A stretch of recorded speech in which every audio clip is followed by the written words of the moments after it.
Hey everybody, listen up. I got mega huge news. Meat Eater Live is heading back out on the road. That's right. Join me and the crew. Clay Newcomb, Cal, Yanni, Spencer's going to be there. Phil the Engineer's going to be there. Meat Eater Live headed back out. Now, when you get every ticket, okay? Every ticket you buy, you get a signed copy of our new Meat Eater Outdoor Cookbook. This tour is celebrating the release of the book.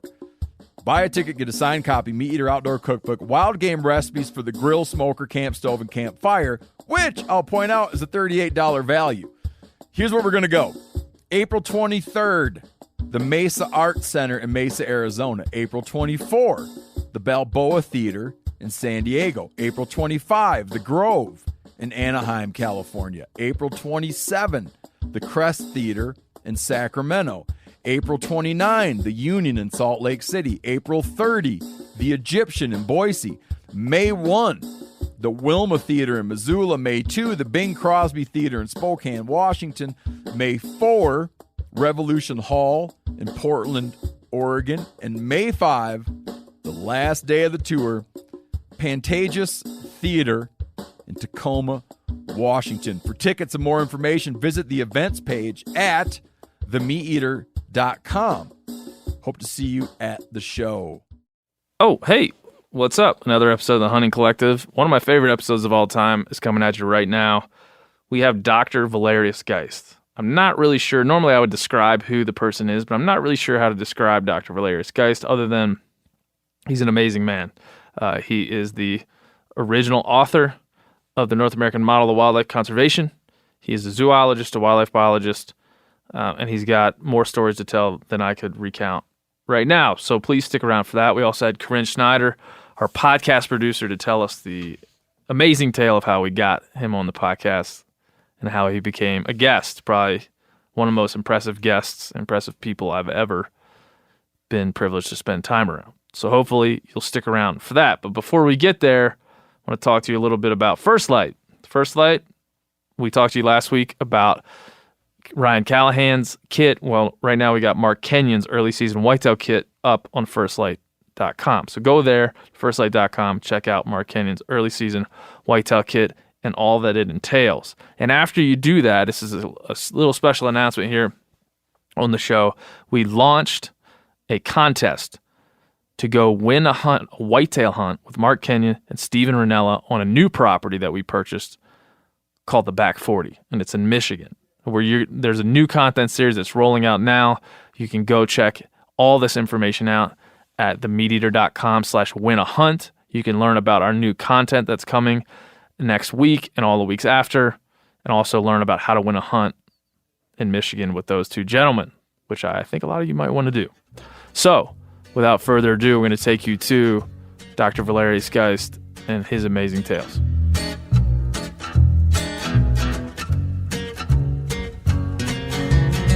I guess I grew up on an older road, a pedal to the metal, always did what I was told. Until I found out that my brand new clothes came secondhand from the rich kids next door. When I grew up fast, I guess I grew up mean. There's 1,000 things inside my head I wish I ain't seen. And now I just wander through a real bad dream, or feeling like I'm coming apart at the seams. But thank you, Jack Daniels, oh, number 7. Hey, everybody. Episode number 79. Right? Last week I got the number wrong. And we had to go back and dub over. You'll hear in a future podcast the story if we had to dub over because I got the number wrong. But this is 79. I'm fucking sure of it. And we're here in the Meat Eater headquarters in Bozeman, Montana. We have a great show for you. One of the most amazing guests we've had in the upwards of 80 shows and conversations we've recorded. We just got finished recording it. I'm reeling at this point. I'm not sure what to say or how to describe our guest, Dr. Valerius Geist. You know, I had heard of Dr. Geist, obviously for many reasons, but I was unaware of he's just like a majestic human being. He defies description and logic, and he is the most well-read, well-spoken, and articulate person I've ever met in my life. And that is not being hyperbolic at all. So I'm here with Corinne Schneider, our wonderful podcast producer, all things podcast. Is that right? Correct? Yeah, You've been on the I Meat Eater guess it podcast, is. so people know you. Yeah. You're becoming a name I guess so. in the family. Yes, I am. And the first thing we should describe is how Dr. Geist came to be a guest on the Hunting Collective. And I think this may be like in the annals of Hunting Collective lore, this may be the best behind the scenes story that there is. Do you agree? Stakeouts are always fun. Yeah. So basically, I've always wanted to have Dr. Geist on the podcast. I never know how to make that happen. I tried to get a hold of him. He lives in the Vancouver Island. He's a widower, and he doesn't know how to use his phone, doesn't really do email communication. It's pretty hard to get a hold of. I knew some people that knew him. We were unsuccessful. And then I heard last week that he was going to be, actually earlier this week, that he was going to be in Bozeman for a conference with the Wild Sheep Foundation. And so I called my good buddy Garrett Long, or Corinne got a hold of Garrett Long at the Wild Sheep Foundation. He went over to Dr. Geist during the conference and just said, hey, there's this random guy that wants to podcast with you. Dr. Geist said, I don't know what my number is. You could give my number, but I'm not sure what it is. So just have him come over to the conference and find me. And that's where Corinne comes in. So that's what a stakeout is, in a way. And right? you've done stakeouts before. Yeah, I've done some stakeouts before. You did a stakeout with like the Korean Army at some point? It was the North Korean delegation coming in through JFK Airport. And we got stuck in the little not the turnstile. What do you call that? You know. You're doing a lot of like it's a circle. I'm doing motions, everyone. It's a circle. Timmy fell down the well. It's like the entrance to airports. I don't know. Maybe I'm having like a stroke right now and forgetting the name. Not the turnstile. The TSA, like no, going through when you go in and it's like glass and. It's glass. It's like a fish It's bowl. It's like a revolving door. There we go. That's what you're trying to describe to me? You were using your hand and using a circle motion to describe a revolving door? Yeah, that was the All right, revolving door. So anyway, moving on. You're stuck in a revolving door, as I am now too. Stakeouts. I first went to the incorrect hotel. My bad. Oh. And then I found the correct hotel. And you had a little piece of paper that I saw. I had a handwritten note. My plan was to find this man, hand him the note with Ben's business card. What did the note say? The note was, like, this is us from the Meat Eater Inc. company and Ben's podcast and etc. Here's our contact information. We would love to have you on. So you found the Hilton Garden Inn. So I went to the Hilton Garden Inn. I was gonna drop this off with the front desk, but instead, to the right side, there were a couple of glass doors and a conference billboard. And I was like, I bet that's the Ungulate conference. I bet that's what that is. And they were in the reception area, and I looked at my phone, found that picture of Dr. Geist, and just went in. Checked out every single person there. So you were just like creepily in the room. Yep, absolutely. Looking where I did into not everyone's belong, faces. Where I did not belong, and I was just probably would have been good at in the CIA, but maybe not. Anyway, I trying to look cash. Were you like drinking a ginger ale? I didn't even. I just kind of, I just walked through the people. I found a man who I was almost sure was him. He was talking to another woman, and I waited patiently. And then I asked him if he was in fact Dr. Valerius Geist, and he said yes. And then we started a conversation that lasted for a long time. And then I was finally able to introduce why the hell I was talking to him in the first place. And he was absolutely lovely and incredibly receptive, and said he would be happy to join, and thankfully was going to be in town for a few more days. Wow. And that was that. The life of a producer. The life of a producer. Yeah, you're an unsung hero, and all of the knowledge, the immense amount of knowledge, and it as we were talking about before we started recording this, it goes all over the place. We talked about wolves and mule deer and his family life, and he cried at least 3 times. Aww. We laughed many times. Like this is a conversation that I didn't have much to do with other than like asking questions.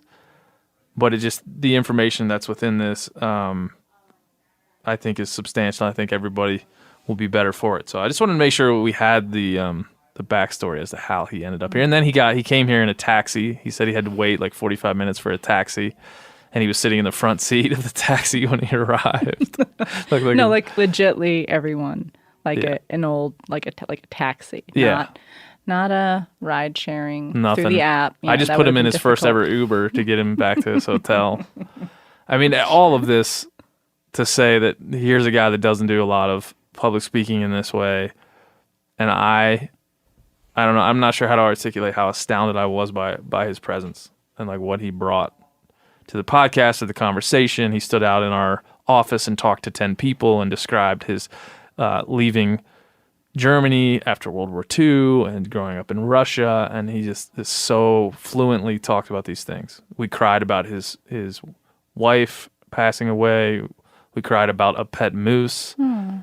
All the things in this podcast that happened, There's a tear in Ben's eye every it's day. like this was a legitimately. I'm gonna go home and hug my wife and family and read as many books as I can between now and the next podcast, because I am humbled by that man, his presence, and the conversation. So I could go on all day about that. I'm probably stammering a little bit because I feel like I just had a shot of adrenaline from listening to this guy. And it all came together because you wrote a little handwritten note. Did you ever give him the note? I did. It was did? the last thing I did. He was like, "I'll do it." And you're like, "Here's a note." No, Here's a note. I'm really glad that worked out. Yeah, me too. Because it worked out. It worked out well. So hopefully you enjoy this conversation with Dr. Valerius Geist, and Corinne and I have other adventures and other podcasts that we can, like the new. You want to tell everybody about the new organization we're starting for kids? Oh no, that's terrible. You no? We're not allowed to say it? That's so fucking offensive. Is it offensive? All right, we won't talk about it then. We won't talk about it if Maybe, it's offensive. maybe. It's not. Stay tuned. Stay guys, tuned. Maybe. Corinne and I are starting a new nonprofit organization for kids. Yeah, we are. And it has to do with cups. Yeah. And that's Cups. it. That's all we're going to tell you. Yep. All right. Well, we're going to get you to this conversation again. I can't tell you how much I appreciated this, and hopefully you can hear my voice, that the energy's still in this room, and Dr. Geist just left it. So hopefully that comes through, and hopefully you enjoy Dr. Valerius Geist. I guess I grew up on an older road, a pedal to the metal. Dr. Geist, welcome to the studio. Welcome to Meat Eater. How are you? Thank you. I'm fine. Well, you were just commenting on the studio. We often start these interviews by asking people to describe their surroundings. We're not often not planted in the studio. We'll be out in the field, and you're able to kind of describe the natural landscape. But in this case, you were making a comment on our studio. What do you feel like you're... Well, it's a very eye-catching studio. It has a lot of things where the eye bounces to, comes to rest, and then realizes something very interesting and cute is being communicated, like that moose with the forked antlers and the good eating sign. They are very good to eat. They are. They can also be very terrible to eat, particularly if you shoot a bull in December. That's true. That is true. Now, you were commenting on, we have a mule deer European mount hanging on the wall above me, and you were commenting on the unique nature of that. Tell me about that. Well, yes, I realize that this is a mule deer that has come basically, you're in Montana. That's a prairie mule deer, that's a foothill mule deer, and these mule deer have very large eyes. The eyes of these mule deer are within 1 millimeter in diameter of those of pronghorn antelope, and the pronghorn antelope is the beast with the largest eyes. Yes. The mule deer bucks in the interior of British Columbia, on the other hand, have very small eyes and narrow skulls. And the skulls are so different from the prairie mule deer that they would be a different subspecies, except that outside they still look exactly like mule deer. Wow. Yeah.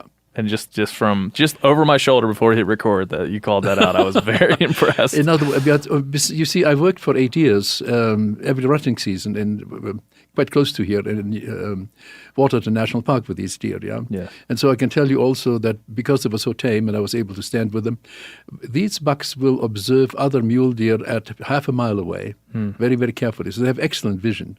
Yes. Whereas the mule deer from the interior of British Columbia are in mountain regions that don't quite reach the timberline, Yes. which means that you have their Heavy, all the heavy time, timber. they're all, Heavy, that's right, heavy timber. heavy timber. When you hunt that country, you often hunt the timber cuts. That's and well, yes, correct. That's right. So that makes a Absolutely. whole lot of sense now that Right, you say that. right. That's That's right. But the astonishing thing is that these animals are only a few hundred miles apart, Yes. and they're so vastly, vastly different in their skull morphology. You see. it's the relationship from those wild creatures to the landscape Yeah. that they live Right. is so well painted by that That's anecdote. right. Well, actually, so well painted. The mule deer here that I'm looking at is unique in another way.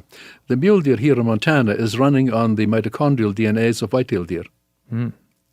Yeah. How so? The mule deer is a blacktail. But the blacktail mitochondrial DNA that you find in Washington, Oregon, California, Vancouver Island, up into Alaska is completely different. The mule deer is basically a hybrid species. Yes. And it arose, I suspect, relatively recently, in recent times, when after megafaunal extinctions, whitetail deer spread all over the continent. Yes. They were confined pretty well to small pockets, but once the competition of the many, many genera of big, large mammals was down and out through extinction, they spread all over the place, and they met blacktails. So the mule deer is derived from female whitetails being bred by blacktail males. Yes. Yes, that's often the story.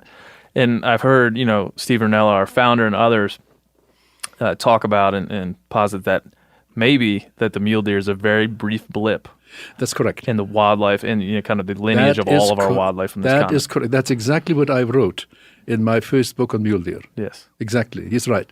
It's a very sensitive species, particularly because if they meet white-tailed deer and the mule deer is heavily hunted, and so you don't have these big bucks around. The white-tailed bucks, which are shy and survive much better the hunting pressure than the mule deer do, come out and breed the mule deer does. Yeah. And in fact, it's only about 1 out of 100 hybrids that is coming out of a junction of male mule deer and female whitetail. Everyone else has a mule deer as their mother, Yes. and the whitetail as their father. But they don't survive very well because once they get on their own a year and a half and have to escape predators, they completely mix up the running strategies of the two species into a non-functioning mess. Yeah. It's something to behold. You see, what we did, because we experimented with that, Yes. we built a runway and we put obstacles into the runway, and then we chased whitetails, mule deer, and hybrids. And what time was this? Where was this and what That was time in your life? in Calgary, a day's drive from here. And Was this earlier in your life or when? At what point? When I was professor at the University of Calgary. Yes. And it was Dr. Susan Lingle that did these experiments. So we set up, as I said, the runway with the obstacles. Then we chased the deer through. The whitetail comes at high speed and very elegantly glides over top of each obstacle, clearing it by a couple of inches or so, yeah. The mule deer comes starting in great enthusiasm, flies over the first, flies over the second obstacle. By that time, he's jumping so high that he flies right over the 8-foot fence, by the way. Yeah? Wow. Oh, God, yes. And now comes the hybrid. The hybrid jumps with the trajectory of the whitetail, but he lets the legs hang down like the mule deer. So he hits every obstacle and hits the nose on the ground first, every single time. Was he persistent? Did he keep going? They can't do it. They can't do anything else. Can I go? Because they don't lift their legs up. That's interesting. Whitetails run away from coyotes and dogs. Mule deer may turn around and give your dog a thrashing or a coyote a thrashing. They really go after it. And like you said, they're very territorial in the sense that if an elk move in, let's say they're living in a basin and elk move in, they move out. Well, they do. But the point that I'm trying to bring out is the anti-predator strategy. You see. Yeah. The female mule deer attacks coyotes. In fact, when there is sort of a mixed bunch of mule deer females, whitetail females giving birth, the whitetail fawns are actually protected by the action of the mule deer doe, because she really gets rid of the predator. Yeah, it's incredible, but this has been verified. So I'm not telling you a story. This No. is true. But now what happens when you bring in a hybrid? Yeah, what the hybrid does is, well, first of all, when we came in with a big dog, to test this, the whitetails ran away right away. But the mule deer gathered, then started making a little round, and then they came running. And they ran around me, if I had the dog, and all of a sudden one would jump, go over the dog and hit it en passant. And the dogs would scream and try to get between my legs and so on. That's what the mule deer did. Do you know what the hybrid did? He walked up to the dog and stopped. Unbelievable. Yeah. You see, they have no capacity to survive in the wild. Yeah. In captivity, they survive very well, of course, because we keep them. They produce big fawns. They produce lots of milk. They are good mothers, but they don't. So if you have a situation where you have a heavy hunting pressure on mule deer and the whitetails come in, you wipe out the mule deer. Yeah. Because the mule deer females from now on produce a non-viable fawn every year, and the mule deer population goes extinct. So Manitoba, for instance, around the turn of the century, 19th century, there was nothing else but mule deer. Then the whitetails came in, and then the mule deer survived only on the sandhills. And Manitoba went from several million mule deer down to about a couple of hundred. That's all. Yeah. And so the question is, why were they few mule deer able to hang on? And what is the significance of the sandhills? That's exactly what we find later on in Saskatchewan and Alberta. Yeah, that's the only place a mule deer survived. And the reason is very simple. When a mule deer buck when a white-tailed buck chases a mule deer doe, the mule deer doe runs up the steep slope like a jackrabbit, absolutely straight and way over top. And a white-tailed buck cannot follow. He has a rotary gallop, and he can only go up diagonally up that. But when the doe flies over top, something else happens. Usually in the rutting season, the big mule deer bucks are on high vantage points, and they see the doe flying over, runs over and breeds her, and so it will be a mule deer baby that comes out. Yes. And too bad the whitetail is out. Secondly, the mule deer bucks are hopelessly dominant over whitetails. Hopelessly dominant. No whitetail will dare come in. What's that body size, that just aggressive nature? I don't know exactly what it is, but I've seen it myself. But the other thing that is even more funnier is the whitetail females love mule deer bucks, except they're ignoring them. We don't know why, but they're ignoring them. But Susan Lingle said if the world was made according to whitetails, all the whitetails does would have a mule deer lover. Do you feel, thinking about the way that these species inhabit and subspecies and hybrid species inhabit these places and kind of shift each other around? Oh, yeah. Do you feel like it's more predominant that, I think I know the answer based on what you're saying, especially with these species, that it's the genetics that predispose them to these activities, or it's conditioning? No, it's both actually. Yeah. But the genetics is very, very powerful. See, a mule deer cannot run in any other way except the way it is genetically cut. Yeah, Yes. and so we see then that the hybrid switches back and forth and does everything wrong because it is not a clean cut genetic principle. I'm thinking in German of the word. It's Muster in German. That's not what, in English. Listeners can look that up. They can translate that word, muster. It's a pattern. Yes. It's the genetic pattern that they have. They're kind of locked in the genetic cage. That's a nice way of putting it. And conditioning can move them around within that structure, but cannot completely change It's limited. That's right. Well, I want to get to a lot of things with you. I think we might be here for a while, it sounds like. With just one 10-minute conversation off a mule deer skull. One, I want to say thank you so much for coming over. You're welcome. It dawned on me when you agreed to come over that the weight of your work and it's almost, it'll be impossible to cover it all here. We'd be here for a week, I feel. I've done a few things, yes. And so we'll try to hit some of the more relevant to the conversations of today, but then also I want to really just dive into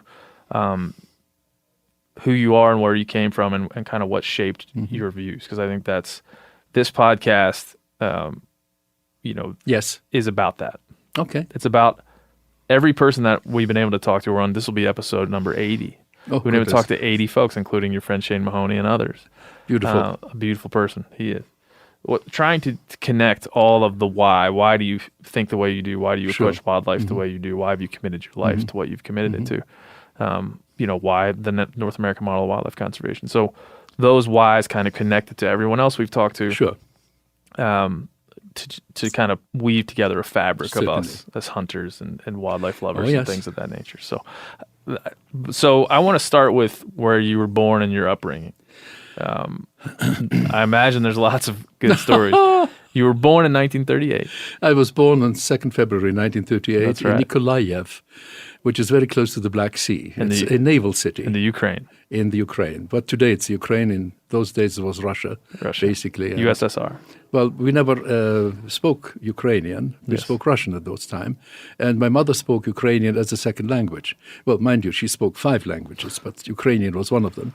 And Ukrainian differs significantly from Russian. Yes. So, at any rate, no, I was born there. My father was born in White Russia on the Pripyat River, which today has been depopulated because of Chernobyl. So my whole ancestry, which comes from that area, is today without people, and Wow. it's strictly wildlife in the area. Wildlife that is dealing with the radiation in a rather successful manner, I would say. Has your any related family moved out, or they're obviously moved? I have no clue what relatives are alive. I don't think any are. I do know that the village from where my father was born was apparently totally destroyed in the Second World War. And it may very well have been that my grandfather had died much earlier. They would probably have been killed either in the turmoils of war. But there is another possibility, which is really a painful one, and that is that Hitler, to begin with, the Pripyat River borders the huge marshes. They're famous for Genghis Khan couldn't get through. Napoleon couldn't get through. The Wehrmacht couldn't get through. Yes. And they called it in German das Wehrmachtsloch, which means the hole in the Wehrmacht. Because nobody. So, No one but this could was an penetrate. ideal place for the partisans to hide out, you see. Yes. And so the Germans developed special SS commando units, murderous units, from jailed poachers from Germany. Poachers which were good at operating at night and at dusk and so on. And so these commanders went, and they destroyed one village after the other. So it could be that my grandmother fell victim to those as well. during the war. During the war, that's right. So my father was a shipbuilding engineer. His speciality was battleships. My mother's specialities were submarines. They were both, she's an engineer like my father was. And we left Nikolaev when I was 4 years old in 1943, November the 8th, as a matter of fact, and went to Austria and then to Germany. And that is where I became basically culturally a German. And you can still hear it in my language. Yes, it's a wonderful accent. At any rate, then we came to Canada in 1953. I was then 15 years old. And, the first thing I did, I joined the Regina Rifle Regiment. And for the very simple reason, I had enough experience on the receiving side in World War II. I realized that in the 1950s we had the Cold War. It could become a hot war any time. I didn't want to be unprepared. And I thought the best way to prepare myself for this new land, which I came to, my new home, Canada, Yes. I was going to join the Rifle Regiment. And why Canada? Why from Germany to Canada? Well, to begin with, it had been an earlier choice, and my aunt had come in 1951 to Canada, and we simply were able to follow, God thanks, at that time. And it was a wonderful choice. And also my choice to become a Canadian soldier was a wonderful choice, Yes. because I was so amazed at the kindness, at the understanding, tolerance of the veterans that had fought and were now teaching us kids. I was 15 years old, most of the other ones 16, 17 at that age. They had experienced terrible things during the war, and yet they were ready to serve their country again. They put on the uniform again, and they took us kids under their wings, and God thanks. They were wonderful men, absolutely wonderful men. Do you remember the first time you were interested in wildlife? Do you remember Of whether course. growing up in Ukraine? Oh, yes, of course. Do you remember the first moment that you knew that you weren't going to be, because your parents were engineers? That's right. But my grandfather was a professor of botany. Yes. And unfortunately, he was taken away by the Secret Service. He died in ultimately Archipel Gulag in 1945, but he was taken away when I was 6 months old. And that was a terrible blow to the family. My grandfather and grandmother had a wonderful marriage, and my aunt and my mother eulogized their father. He was a wonderfully humorous man, and as I grew up around these wonderful women, it dawned on me that if I were half as good as my grandfather, I would be a fantastic father. Let's put it that way. I have a similar situation in my life. Oh, that's wonderful. It's a wonderful gift to have that. Oh, it is fantastic. Yeah, I agree with you. To try to live up to that. You have to live up to that. That's right. So it was a great blow to the family, which is one reason why we took the first opportunity to leave Russia. Yes. And my mother, when she was 95, she died at 102, by the way, in Port Alberni, here in British Columbia. She told me when she just came to Port Alberni to us that the reason I was the only one is because when grandfather was taken, she determined no more children for Stalin. No more children for Stalin. Yes. So I'm the only one. But no, I was interested in living things very early on, and I have more memories about pestering my grandmother to teach me how to cook and bake and do things, because I was from early age convinced that I would be in the wilderness alone. And you're going to have to learn how to cook. You have to cook and bake and look after yourself. Yes. So I needed good training, and I got the best training. Why were you convinced of that early on? Because I was interested in very early on. I was interested in the Canadian wilderness. Yeah, before I came to Canada, I already read the book by Lothar Graf Hönsbruch. That was a German count that came to Canada in 1939 to hunt on the Prophet River and Muskwa River in British Columbia. When he returned, the RCMP was waiting for him because the Second World War had started. And he was interned in Calgary, and later on I was a professor in Calgary, you see. Yes. But the point is, before I came to Canada, I had read his books and was familiar and stimulated, as are so many, about Canada. We think of this as the wonderful broad land with wildlife in Indians. Especially British Columbia. Yeah, well, Canada as a whole, Indians and so on. Yes. There's a romance. There is. And this is such an important romance, for instance, that I'll give you two examples. We were going to speak about wolves. Yes. One of the great mysteries that permeated North America, the globe, is why did American wolves not attack people? Well, finally they did attack Kenton Carnegie, and I investigated his death on behalf of the family. But the point of the matter is, we discussed with my friend Erich Klinghammer, who created Wolf Park in Battleground, Indiana, a professor, like myself, an ethologist. He also studied under Konrad Lorenz, the great ethologist that said I.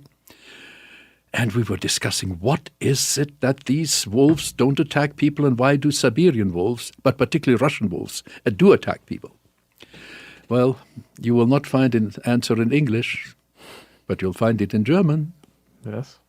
Because two romantics wrote something that gave us a clue.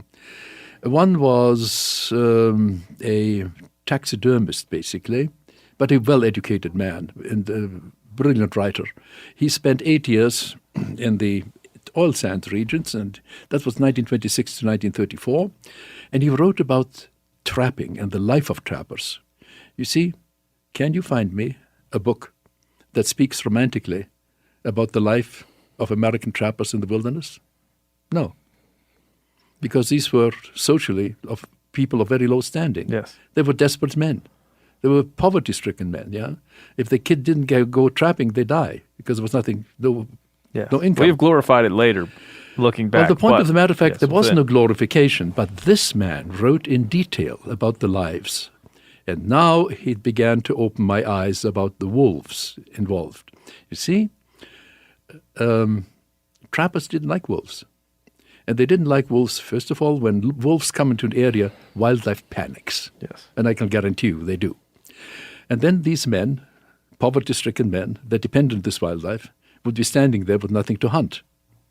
And Max Hinche, that's the name of this gentleman, almost starved to death because of that. Secondly, they follow trap lines, the wolves follow trap lines and destroy fur. When you make $300 to $400 a winter, every pelt counts, for heaven's sake. Desperation. It's desperation, that's right. Thirdly, the mode of transportation was dog sled. Now, dogs and wolves don't get along. And the best story of that I know of is the stories from Greenland. It's one of the explorers who was a meteorologist, and he stayed in the Met Station. Now, the point of the matter is the following. He was in the Met Station in the Arctic winter, sending out signals about. He was supposed to be provided for, but no relief arrived. Yeah. The reason was that all they tried to get through with dog sleds, the wolf cut them down every single time. In other words, if you are traveling with dog sleds, you are not going to be very tolerant of wolves, I'll guarantee you. Yeah. So you have your three things here, of intolerance. Now, in northern Canada, there lived about 60,000 trappers. Today, there are about 60,000 wolves. Mm-hmm. Then, about 50, 60, 70, 80 years ago, there were probably only about 30,000 wolves or less. So you had for every wolf, 1 or 2 trappers. Wolves have very large territories. Yes. So they were meeting continuously people that were hostile. And that doesn't count the natives that lived there, the white settlers that lived there, the hunters that came there to hunt, And they all killed wolves. And besides that, if the wolves got out of that area into the settled landscapes, then government trappers would take care of them, and on top of that, they were throwing out poisoned horse meat onto rivers and creeks in wintertime to bring down wolves. So the point of the matter was that every wolf was continuously experiencing a pretty negative condition from the humans. Yes. And wolves are very smart. Very smart, That result is there was absolute peace. There were no attacks on humans. Yeah, conditioning that we were talking about earlier. That's right. That is the absolute. That's the answer, That's you see? the answer. Yeah. That's the answer, Yeah. And wolves, on the other hand, do become, I've been attacked by wolves. I've been attacked by grizzly bears. I've been attacked by black bears. I've been even attacked by coyotes, good heavens. When this breaks down, is... the Russian experience is excellent in this regard. During the Second World War, the Russian army took the young men out of the villages, and they at the same time removed their shotguns and rifles and everything else. So you had now women and children and old people undefended. And the wolves took advantage of that immediately. Yes. We wrote about that recently on our website. That's right. And Immediately. that's around the same time that they had to stop fighting to... both sides of the war had to stop fighting. That's a different one. As a matter of fact, this is a bit of I'll tell you specific instances of this.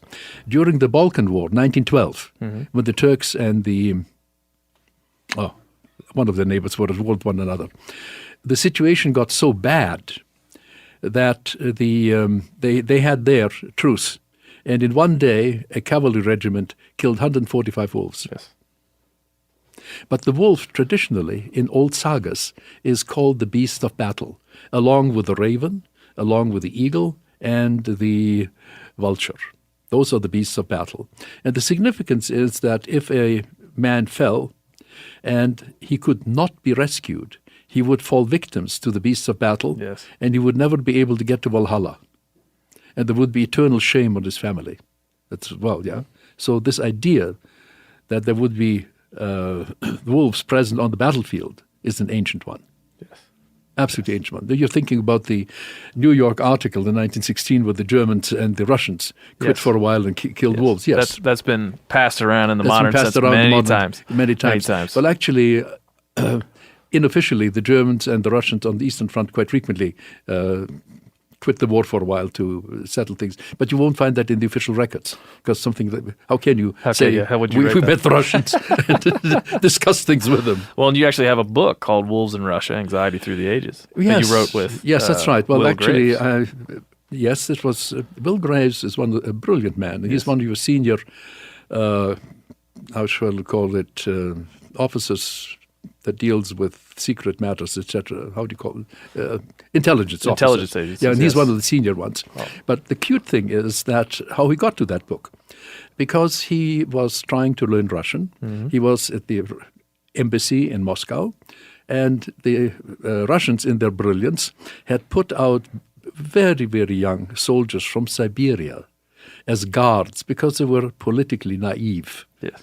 And so the poor kids were standing there, and he came and talked to them, and he was a hunter and fisherman and so on, and they loved it, and so they looked forward to speaking with him, and they told him all about their experiences in Siberia and the wolves. And Bill Gray said, my God, their experiences are very, very different from what we have in the United States. So he began to write things down at that point, and he began visiting Russian scientists and Russian editors of hunting journals, yeah? And he amassed, in fact, quite a book. Now, don't ask me how the damn thing wound up on my desk, but it did. And I read it, and I said, oh, my goodness, this is very good, but it's too big. It's too redundant.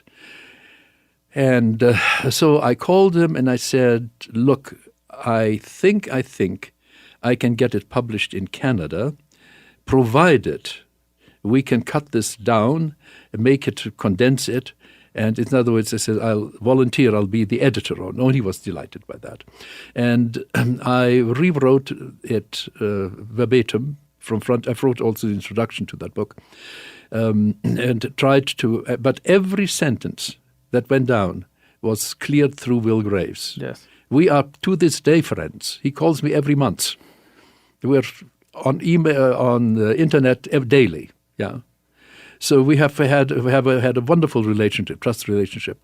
Now, in that book, I had as an editor some difficulties because I no longer speak Russian. So I tried my very best, and many of the footnotes and endnotes are mine in that, just as the introduction is mine. And well, we couldn't give the book away when it was first published. We tried to get it in libraries; they were sent back. No, we don't want it.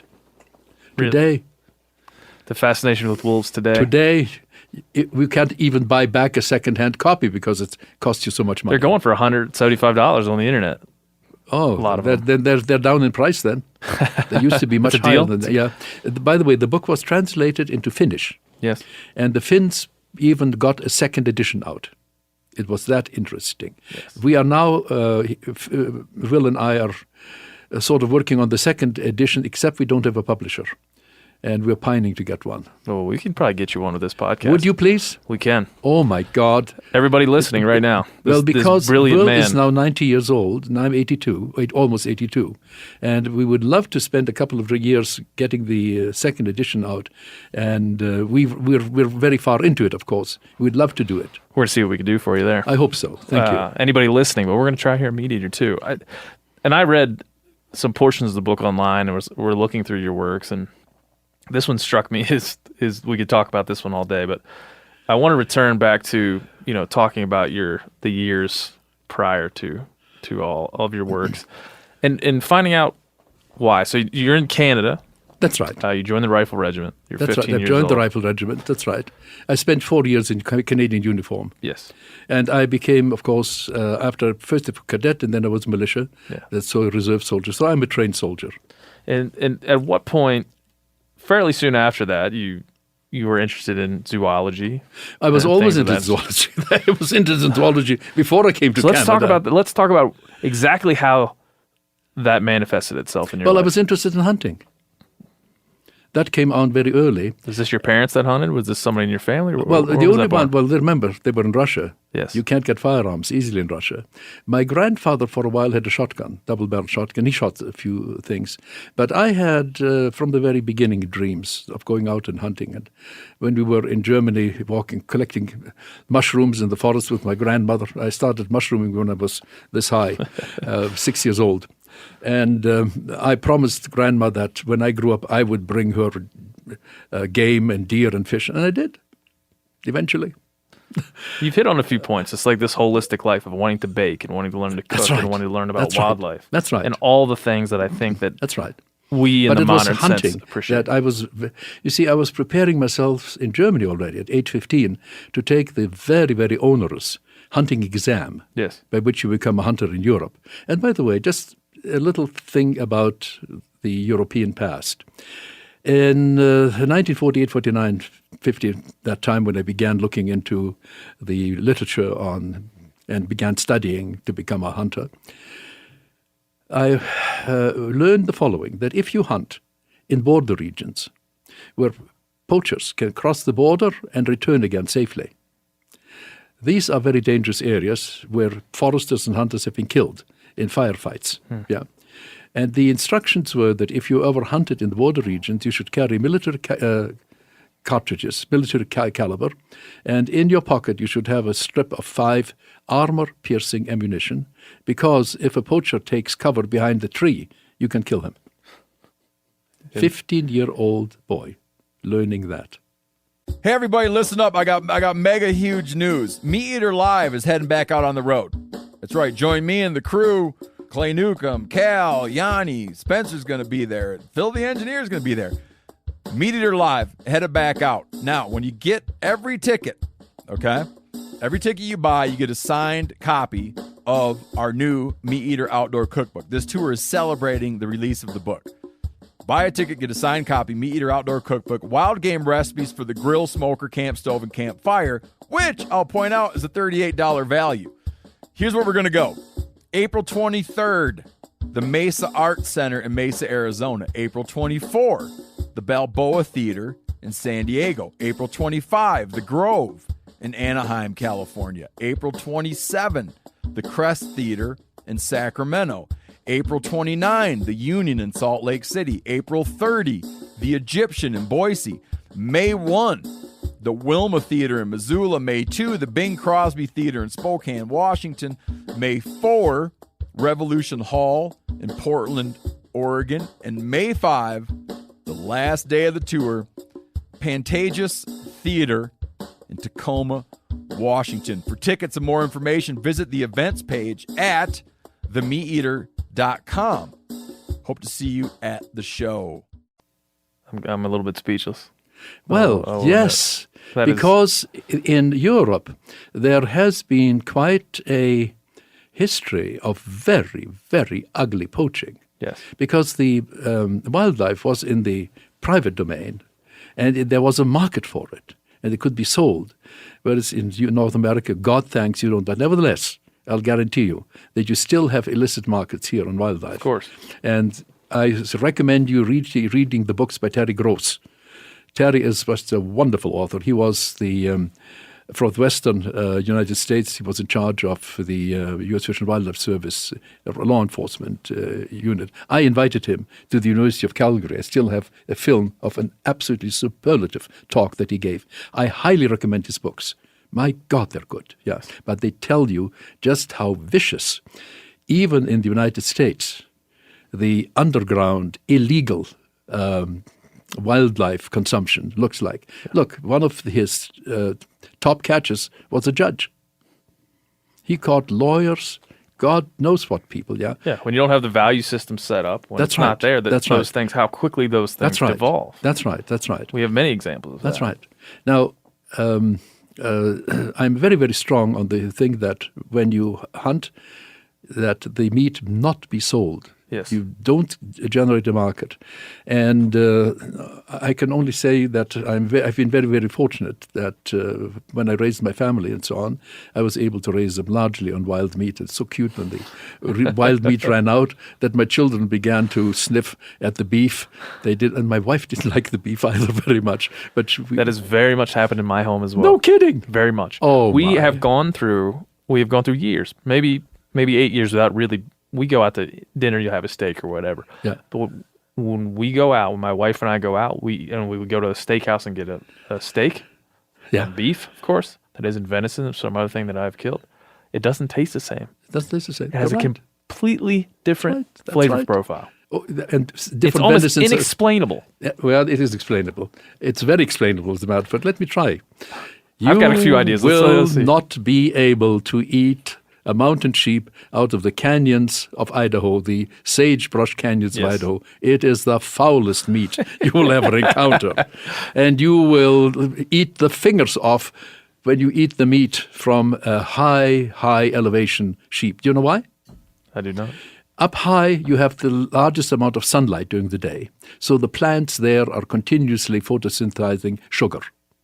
Then you also have very cold conditions during the night, and the plants cannot metabolize that away.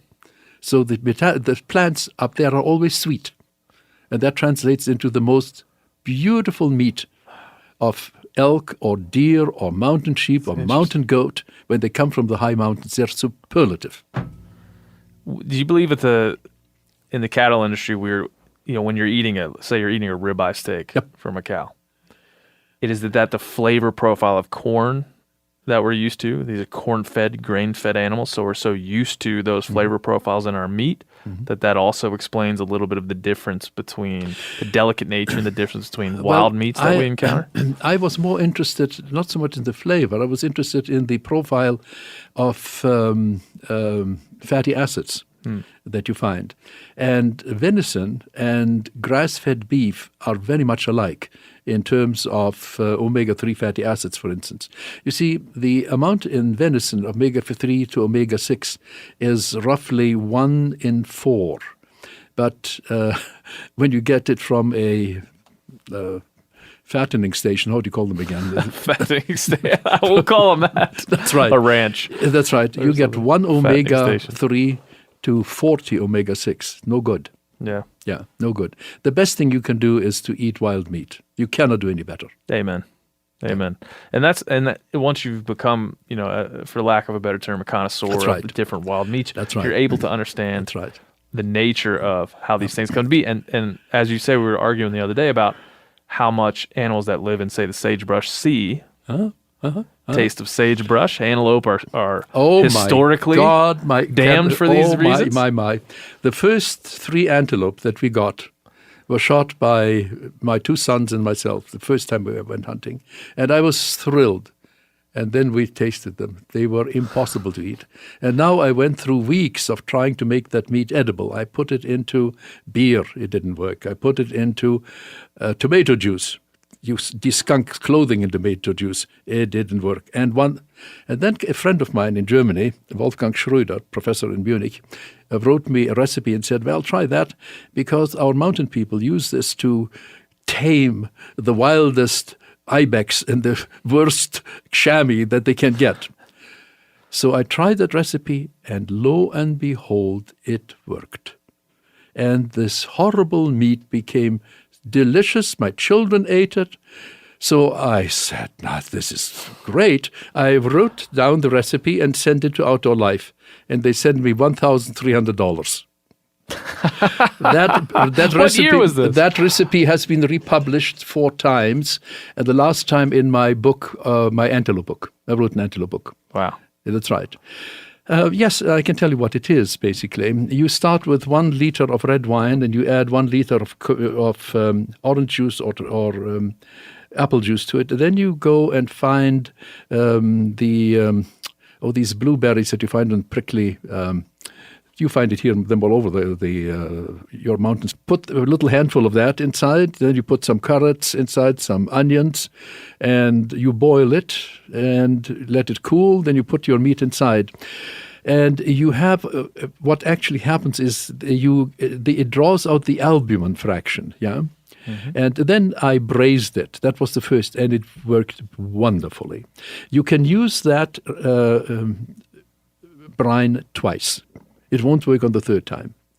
But you refresh it with some sherry wine, for instance, yeah, and you boil it a 2nd time, and you take out all the scum. You can use it, as I said, twice, beautifully, but not any longer. But it does tame buck. I'll guarantee you that, yeah. And you feel like the acidic nature of those ingredients? Well, it's hard to say what it is, but you do get a lot of foam, and foam is albumin. Mm-hmm. So it extracts something. So the bad taste appears to be associated with the albumin fraction. But most of the time, antelope are delicious.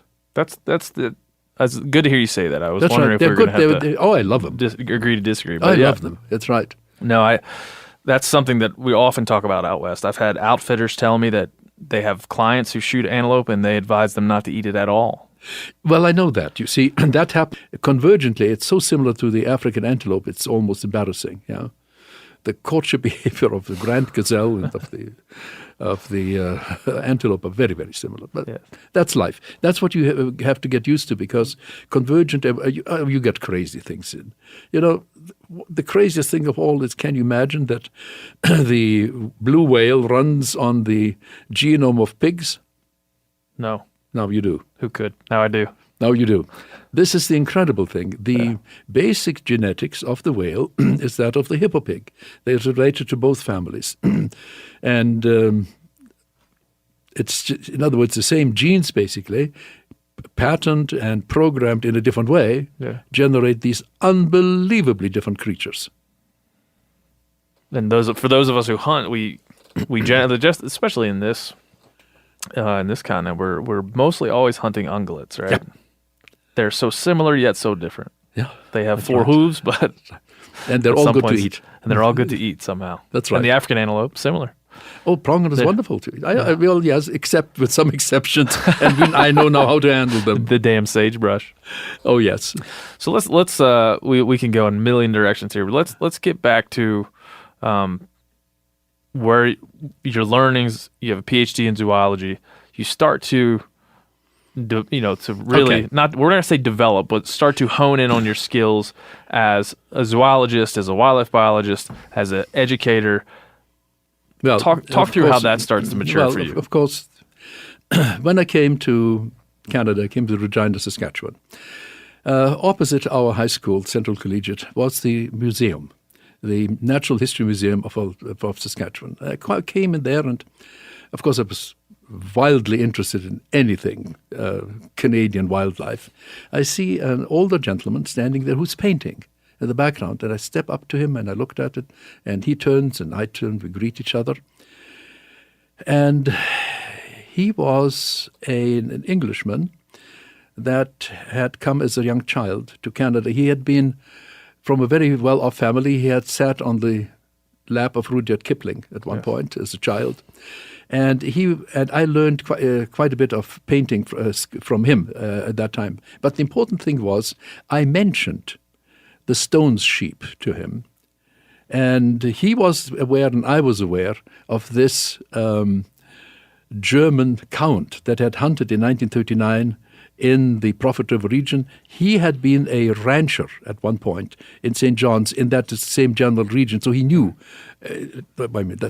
Everybody talked about this. Here is this German count coming in and being taken away by the RCMP, the Royal Canadian Mounted Police, and then being put into clink and so on and so forth. So we had something in common to start out, and I told him about a book that this man had written, which of course he couldn't read. I read German. Let me put it this way, we became very good friends. I visit him frequently. And the director of the museum came by, listened to it, and he said, well, you know what? With your interest, you should be going to the University of British Columbia to my friend Ian McTaggart Cowan. To Ian McTaggart Cowan I went when the time came. We became the best of friends. And we were the best of friends till he died, almost at the age of 100. Wow. Yeah. He became my supervisor in the PhD time. And, of course, I spilled those beans. And he also knew about the count, you see. Now I was somebody who told him more about, he was, of course, fascinated by this. These are the little bonds that unite, you see. Of course. And in no time flat, he took me into his museum. Ian McTaggart Cowan was also a hunter, of course. And he was fascinated by mountain sheep. He had written the biggest monograph on mountain sheep at that time, the taxonomy of mountain sheep. And I was fascinated by it and so on and so forth. And one thing led to the next, so that when I graduated and was ready to go, we made an arrangement for me to go to the Spazisi and study stone sheep. And I'm the first scientist who has ever studied stone sheep, by the way. And it was a place where we knew that in winter some rams had assembled. That's all that we knew. And we got there by aircraft and so on. But by that time, of course, I was married. And I was I was kissed by the gods, believe you me. That was still in 1957 when I came to university. Yes. I saw this very, very pretty girl. She was a Nordic blonde. I thought she was Swedish. And as it turns out, she thought I was Hungarian. So that worked to your advantage. And it turned out that we had come from the same city in Germany, Marburg. At the end of the war, we not only came from the same city, we lived on the same mountain, probably within 300 yards of each other. We had experienced the end of the war, the last bombings, and so on and so forth. Well, one thing led to the next, and, well, we married in 1961, and we lived a wonderful, wonderful life for 53 years. She passed away 4 years ago. I'm sorry. Now I'm widowed. I'm sorry. Yeah. I was kissed by the gods. You can hear it in your voice when you speak of her and the way that you remember her. Yeah, well, we had 3 children, beauties, all. I've forgotten now 5 grandchildren, and I'm a great-grandfather. Oh, wow. What a wonder. How does it feel to be a great-grandfather? I don't know if it does feel anything at all. It is just simply wonderful to know about it, you know. Yeah. And my little great-grandson is half native. My second oldest granddaughter fell in love with a football player who was a huge man, beautiful man, huge man, but he was native. Yes. And they married, and they got, and unfortunately the marriage fell apart. But the little kid, well, it's not that little. He's now 3 years older, and he is a boomer. He is bright. He's alert like a wild animal. He's going to be a wonderful, wonderful I have my own 3-year-old wild animal at home. Wonderful. He is alert and bright and wild. And believe me, the wild food helps. Yes. You're damn right it helps. Last night we were eating venison, and he Good just for you. shoveled it in. And That's right. A That's the way chicken it should nugget be. came in after, and he just threw it on the ground. I thought, that's right. we've made it. You've made it. I agree with you. Oh, And all that you learned and all that you studied and all the things you know about the wild world and just the wild places and animals, how much do you gain from your family? Like how much oh my God. Inspiration, oh how my much God. You see, I was kissed by the gods because my wife was brilliant. And she was very, very good in social matters, yeah. And what I'm so missing right now is a person to talk to on a basis, because we shared so many interests together. As I said, we lived a wonderful life. Yes. I cannot remember whether we ever quarreled. It just didn't exist. Then she had breast cancer, and she was operated on, it remission, but it came back again. And then I quit doing everything. I didn't answer telephone calls. I didn't answer the emails. The only thing I did is I continued working on my book, on my second book, by the way, on human evolution, because she was very interested in that. And we lived a life of very quiet contentment of the highest quality till she passed away. Yeah. So when she passed away, I threw myself into work. And yes, I'm flying high again professionally. I have published and speeches and spoken and so on and so forth, and well, into all sorts. But I married in 1961, and in 1961, Renate, my wife, and I went into the Spazizi, where I spent then the next 2 years in the wilderness. And, well, it was real wilderness, because my next-door neighbors were 2 Indian families, Toltan families, that lived 40 miles away, 2 days by dog sled to reach my cabin. Yeah. Wow. And when they came and they told me about, well, if you have troubles, you come to us. Well, that's 2 days' travel. But if you want to go to Telegraph Creek, then you look at that mountain. Well, you got around the left side of that mountain, and then you have got to go 135 kilometers or something, or 100 miles or something like that. It was long distance. That tells you how empty the landscape was. And the landscape was filled with wildlife. This is filled with wildlife. The 60s before 1961. Before this has been touched. No. See, this is where all of us, Ian McTaggart Cowan, my deepest friend, Professor Vladimir Kraina, the great plant ecologist, we were all so innocent because this was so empty of human beings, this vast land, and so rich in wildlife. We thought we were looking at something original. No, we were not. What we were looking at was a man-made artifact. I can explain it to you. Please. Okay. It is today, now, this area that was so filled of wildlife, where we saw hundreds of caribou bulls in one day during Because the we rutting think about season. this area as Hundreds. the most rich place. that you can think of. Yes, very, very rich. Now, let's try not to be crestfallen by let's try to get you an idea. I had closely videotaped and therefore 3 hunts in Siberia for snow sheep. And they all were repetitive in the following way. Magnificent sheep country wherever you looked, and not a single sheep anywhere. They traveled for days on end without seeing a wildlife. If they saw anything, it might have been a reindeer, maybe a ewe or two. And they were so happy when they found 4 rams.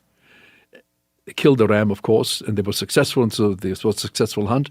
But I began then looking at other hunts which were recorded in similar fashion. The same thing. For days on end, no game, magnificent game country everywhere. Now and there, a black bear, a brown bear. And when you find something, it's 2 or 3 rams or 4 rams. In one case, it was 8 rams. And they were... The first ram band I met in the Spazizi was 22. And the one next over in the next valley system was 15. I spent 8 weeks studying that ram band every day. I sat opposite them in the mountain with a spotting scope, because then I was studying the behavior of these animals. I tried. Nobody knew what the signaling meant that they were doing, and that is what I cracked at that time. Now, 22 rams for me, yeah? Yeah. And I could have found other ram bands at that time, yeah? And 4 rams, most of the time. In one case, it was 8 rams. It was the Yukon Territory. What's going on? Well, what you were looking at is a predator pit. And these hunts took place in classical predator pits. Because in the predator pit, wolves primarily take down the wildlife, and it is bears that keep it down. The reason is this. You have tremendous growth of vegetation, because there's nothing to eat it, yeah? And the bears live off that vegetation. And when the fawning season comes along, when the season of births come along, the bears move into what little ungulate populations are left, and they eat on the calves and fawns and kids, whatever they can find. And they're very efficient. We have beautiful, beautiful studies in Alaska now of where bears were instrumented with cameras. And it shows that they were killing 40, 50 calves in succession, yeah. One of the worst one only killed in 3 weeks 7 calves, yeah. Yeah. They are extremely good predators, yeah. So basically you generate a predator pit, and the black bear or grizzly bear maintains it. Now, how do you get around the predator pit?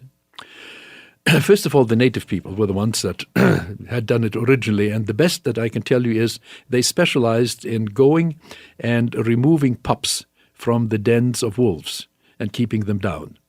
And they spoke about Banks Island, a beautiful example. They have a ritual almost, and they kill every cub except 2. They eat the cubs, they're delicious apparently, and they use the skin for baby clothing, yeah. The other one is, I just told you about the trappers, which had dog teams all over. There were no skidoos available. Yeah, so where you had trappers with their dog teams, you also had a reduction of wolves. Now, here is some unbelievable data. When you get rid of wolves, you increase the number of surviving and then multiplying prey tenfold. That's a hell of a lot of big game that comes out, yeah? Okay, so the predator pit is generated then by the wolves. So, and what opposes it is human hands that try to preserve dogs in this case. And the other one, which was quite widespread, was our guides and outfitters used horses. And when they got horses in the backcountry, that was precious. Very, very precious. And they had to ensure that their horses did not get killed by wolves.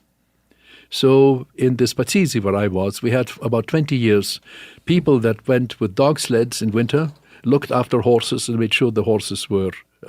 So after 20 years, we had an enormous abundance of stone sheep, of mountain goats, of caribou, of moose. Yeah, there were still wolves there, Of course.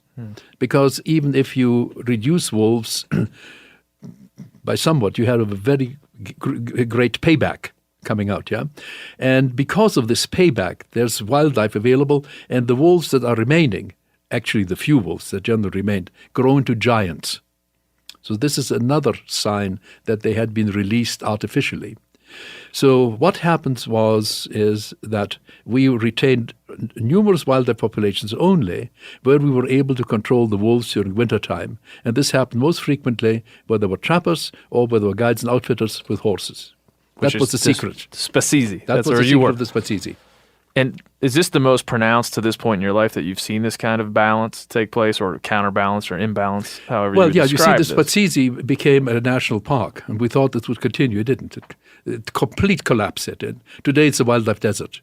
A friend of mine rode 3 weeks through the Spazisi without seeing a single head of big game, but he saw the old shed antlers of the caribou everywhere along the trails. Was this surprising to you? Did you see it coming from your time spent there? No, we didn't. You see, we didn't. We were so innocent. I was innocent about wolves till 4 years into retirement. It's when a pack of wolves showed up around my house on Vancouver Island that I couldn't believe my eyes. The deer absolutely panicked. And the panic was shown at nighttime by deer having vacated all the places they were. They were now around the barns of my neighbors. There was one deer beside a deer, another deer, and we used flashlights, floodlights, and we were about 80 paces away, so we could see it. These frightened animals were clustering themselves around the barns of my friend. That lasted about 3-4 days. And all the things that stress does to those animals. Yeah, and then these animals went into the suburb behind us, yeah. Up to that time, we were 4 years living there, wonderful place, wildlife paradise. But we had flower beds, and I had planted apple trees. Well, within a few days, all that was gone, because for the very first time, we were flooded by deer, which had not happened previously. There were about 80 trumpeter swans that came to the meadows around us. They vanished right away. And they didn't come back till the wolf pack was killed out, and then only one half of them came back. And when the next pack came, they left and never came back again. Yeah. Now, I mean, these are dramatic things which I have observed with my own eyes, you see. And you talk about in some of your writing about wolves that first you must see these things. First you must have, personal experience and perspective to that gather helps. the way that you've helps. gathered. And there's to color kind of, I hope this colors at least your current view on wolves, but you wrote, there's a French saying that he who desires a beautiful park must have a very sharp axe and a heart of stone. Right. I think that's a wonderful saying. That's exactly what you have to do in wildlife management. And you feel, particularly in wolves, we should heed that advice. Absolutely. You see, we can recreate. You see, right now, what happened in Yellowstone, you had in the northern herd about 19,500 elk. They went down to 4,000, but the 4,000 were outside the park on private land, on the ranch lands, away from the wolves. That's why they survived, You see. Your moose in Yellowstone virtually died out. I rode for a whole week, daylight from dawn to dusk, in some of the finest moose country I've ever seen. That would be now 8 days. We didn't see a single moose. We didn't see a single track. We didn't see a single feeding site, and that was the rutting season of moose. That was the effect of wolves, yeah. In Banff National Park, when I was there doing my studies on bighorns, that was before wolves were present, because wolves had been exterminated in Banff in 1935, and they came back in 1972, and I stayed there in 1963 to 65 studying bighorns. We had about 2,500 elk. All the valleys were ringing with the bugle of elk during the rutting season. After the wolves came in, the elk number dropped to about 300. The elk were hiding, and they quit bugling. Okay? Yeah. That's pretty blatant. You talk about it, low wolf-to-prey ratios. Wolves grow. They grow very large. Oh, God, do they ever. They become shy. Very shy. They shun humans. Absolutely. And like in this equation Mm-hmm. leads to what you write and talk about as like the rich landscape that we desire in some Well, way. if you want to have a rich landscape, you're going to have to do predator control. Yeah. Yeah. And How do you define predator control, and what does it well, look like? what- Obviously, it's dependent on the ecosystem. Okay, let's put it this way. You have now in the United States a park system that is complaining that they're losing biodiversity, which means that there are animals going extinct in the national parks because you have a do-nothing policy. This is holy. God will look after the park. Nature knows best. That's the philosophy. It doesn't, by the way. It's rubbish. But on top of that, you have now the invasive species. And in the United States, according to your own park records, you have about 6,500 invasive species in your parks. See, when you protect, that's what happens, yeah. That's why invasive species are invasive. That's right. And they are, in other words, when you protect a large piece of land and do nothing, it degrades over time, yeah. Now, I will give you another example. Mark van der Poel, a colleague of mine in California, 29 years ago, I mentioned that he bought 14 acres on which there were 60 plants, native and non-native. Today, after 28 years of hard work, he has 235 species of native plants and 135 species of non-native plants. And he says he can control them. Well, what do you say about that biodiversity? See? This is human-made. Yes. This is where you have a heart, where you have a heart of stone and a very sharp axe. This is where you use a rototiller and a spade and fire. And when you have to, with animals, poison, God knows, snares, I don't think you use that at all, or traps or whatever it is, you have to go in and play God. And if you go out to maximize biodiversity, you cannot lose. Yes. Because then you retain everything. Yeah? I recently went to Berkeley, California, and met with some animal rights activists. Yes. And I wish you were there with me to explain these principles, because there is as we remove ourselves from these landscapes, as we push or are pulled away from these relationships that you speak of. Yes. Even me as a hunter, I believe that I speak about health of ecosystems, and I try to understand the balance, and I spend a lot of my time thinking about this, but I feel inferior. I feel unable to understand. No, don't worry, you can understand. Let's go back to the predator pits I was talking about. Yes. Yeah? The wolves come in, destroy the wildlife basically. The bears maintain the destruction, and you have an empty landscape for decades on end. Why? Well, before the extinction of the megafauna about 14,000 years ago, yeah, wolves were a very, very rare species on the landscape. They're very rare in paleontological records. Why? We get a hint from Siberia. In Siberia, natives to Tungus venerate the tiger. Why? Because the tiger cleans out wolves, doesn't tolerate them on his territory. And with the tiger present, they still have lots of wildlife.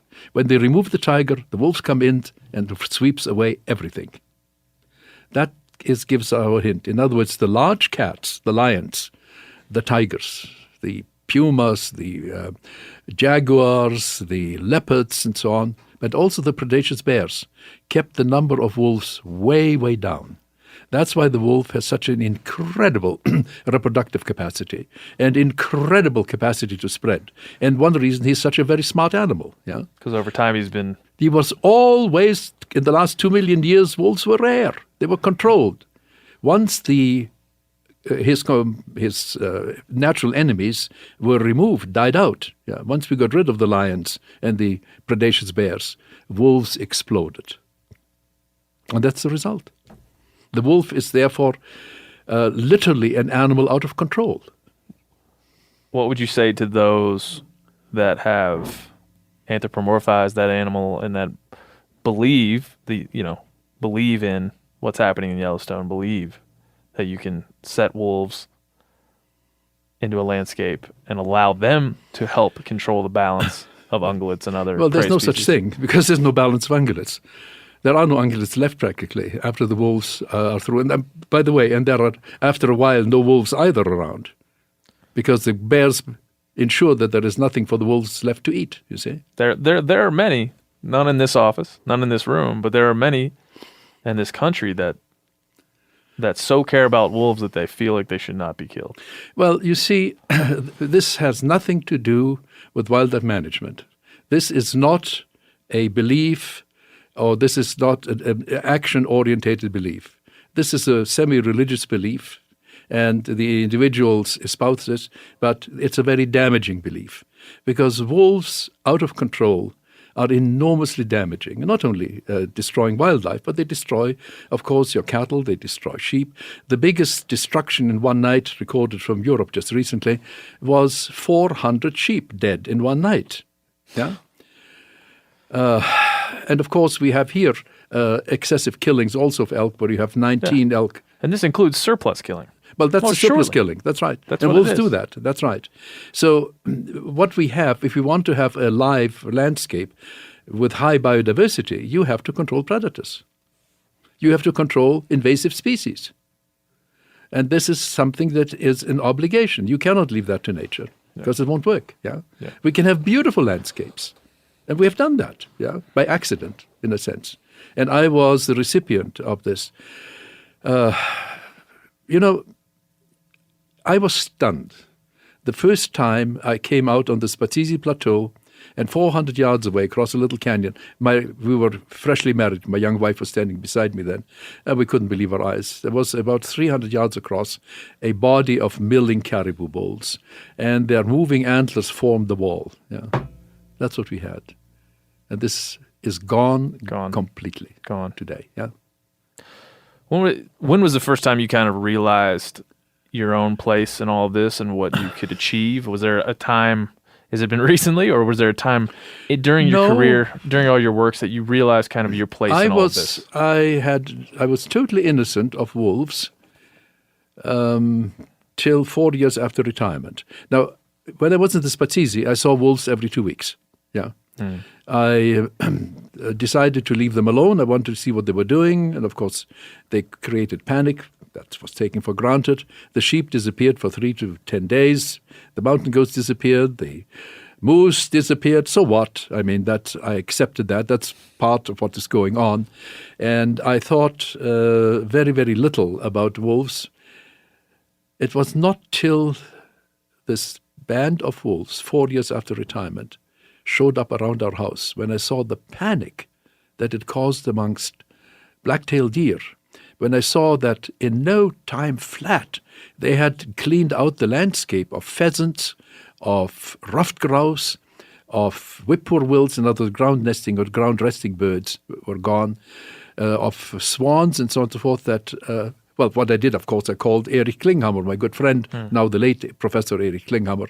He had created Wolf Park in Battleground, Indiana, and I wanted to speak with him and did, of course. And we, from then on, communicated at least once a month on the telephone. And I was relating what I was seeing. I also spoke with Ray Copinger, who unfortunately is also dead right now, about him, wonderful man, and his wonderful wife as well. And with Harry and Martha Frank, and I visited Harry and Martha Frank eventually. Both of them had lived with wolves in their own rooms, and they understood the social behaviors of wolves cold. Yeah, so I was being coached at that point. I was the eye. I was observing, but at the same time, my colleagues, which really knew wolves, were there, and we were, because they themselves never had an opportunity to discuss with anybody what happens when wolves suddenly come to human contact where they previously had not been. This was an accident. It's an accident that here somebody trained in animal behavior was there and observing. And these wolves, my God, these rascals began to sit and watch us. I was totally bound. And then, of course, I was told, oh yeah, we know what that's going on. Wolves are sight learners, unlike dogs. They learn so well that they can sit and watch you handle the locks on doors, and they will open the locks. You need 2 doors to keep wolves safely out or in. They're very clever. So the wolf sits and he observes you. That's the danger sign. Now he's interested in you. And what happens then, of course, they get closer and closer and closer. And they come into the settlements. They interact with dogs. They interact with cattle and so on. I've seen cattle run through fences in order to escape wolves. Yeah. How many have seen that? I've seen ultimately the ultimate sight. When the first wolf pack was almost destroyed, there was only one male left. You know what he did? He joined my neighbor's sheep herding dogs. He became number 6 in a group of 5. Yeah. Do you feel like wolves, in your experience, are one of the better ways, observing them, learning them, the best ways to understand all these principles of cohabitation, of just are studying them? Is that the best information? Well, you see, the best information, what I was observing was new. Yeah. Even my good friend, he said, if anybody else had told him what I'd observed, he called him a liar. Because where in North America have you got a trained observer, familiar with animal behavior, exposed to wolves which are beginning to colonize the area? And I was so lucky, or unlucky, whichever, to be there at the right time, yeah? And so I developed an understanding that they would zero in on us and that they would approach us gradually, and I made sort of a stepwise model. So they begin by sitting down and watching you, yeah, and then they get closer and closer and so on and so forth. And the last stages are actually quite cute because that I didn't observe because we killed them before the stage came, but about an hour and a half away in Vargas Island, little island off Vancouver Island where I live, 2 wolves came into a campground, and there we could see the progression continuing because they came to the campground and they approached people and they started to lick the exposed skin of people. And they tried to pull their clothing. And that went on for about 3 weeks. And then they attacked. They attacked the person at night. He screamed as he was being scalped. And people around him jumped out of their tents and so on. It was a camping ground, and saved him. And he was brought to Victoria Hospital. I think it was about 80 stitches were required to close his wounds. And the 2 wolves were killed, and they were filled to the hilt with the fawns of black-tailed deer. They didn't kill because they were hungry. They didn't attack the human because they were hungry. They attacked because they were curious. They were learning. They were learning, that's right. Now, this model is now known formally as the escalation model, and in Europe it carries my name.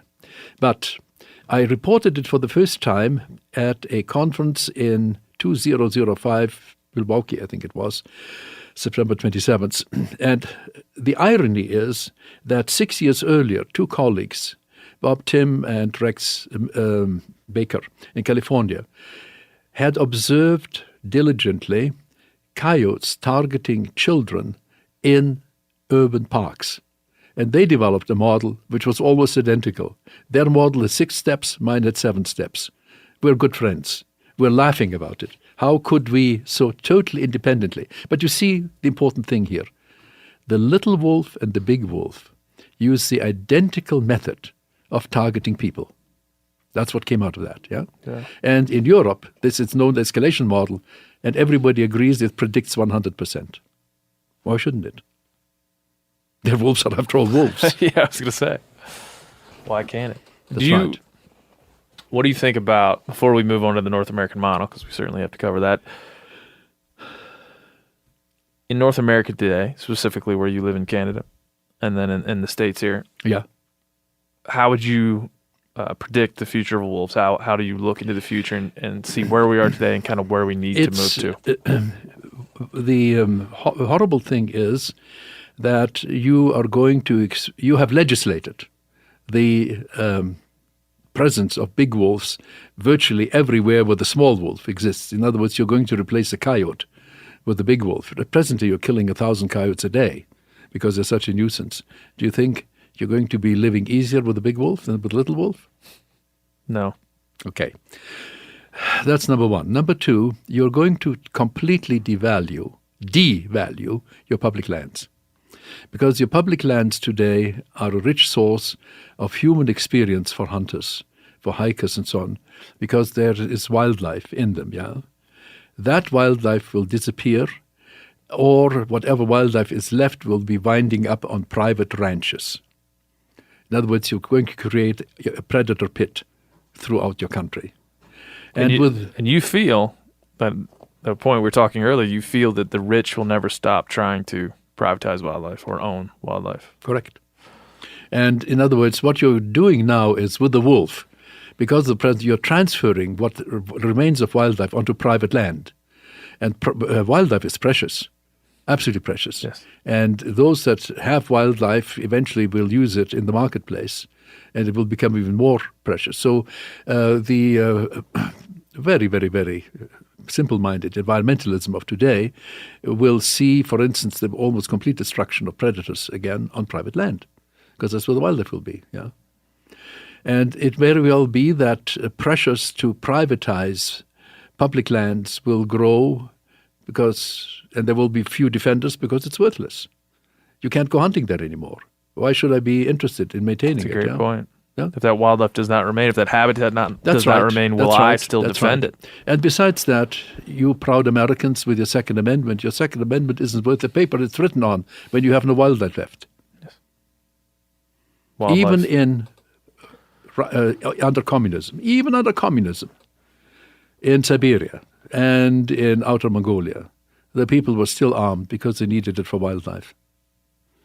The gun was a way to create food, which is in my hands. If you it is in my kill hands it, as well. You clean it, you eat it. If you don't want to eat it, you don't kill it. I've passed up enormous numbers of record bull moose. You wouldn't believe what I've had in front of me. There was no point killing them. I couldn't eat them. Or I had meat. I didn't need to kill them, so I didn't. Do you feel, that this great pull for wildlife as a hunter over the last few years, I think under the tutelage of folks that I work with here, and then in learning my own motivations, that if someone would ask me, what do I think my purpose is as a hunter? Maybe my greater purpose. I think my singular purpose is to get meat for my family and myself. I think that's my personal purpose. That's why I hunt. So that's why I fish. There is a greater purpose, though. And I think often that it might be to understand, one, the ecosystem in which I live, and then the greater ecosystems, habitats, how these things connect together, and be able to articulate that to folks who are not outdoorsmen, who do not hunt, who do not fish. And that understanding, my understanding that may be my greater purpose, leads me to think about hunting in a different way. And when you talk about the private lands, be the public lands, how wildlife can be moved, land ownership, wildlife knows no land ownership bounds. That's right. And as we manipulate predatory behavior, we create predator pits. That's right.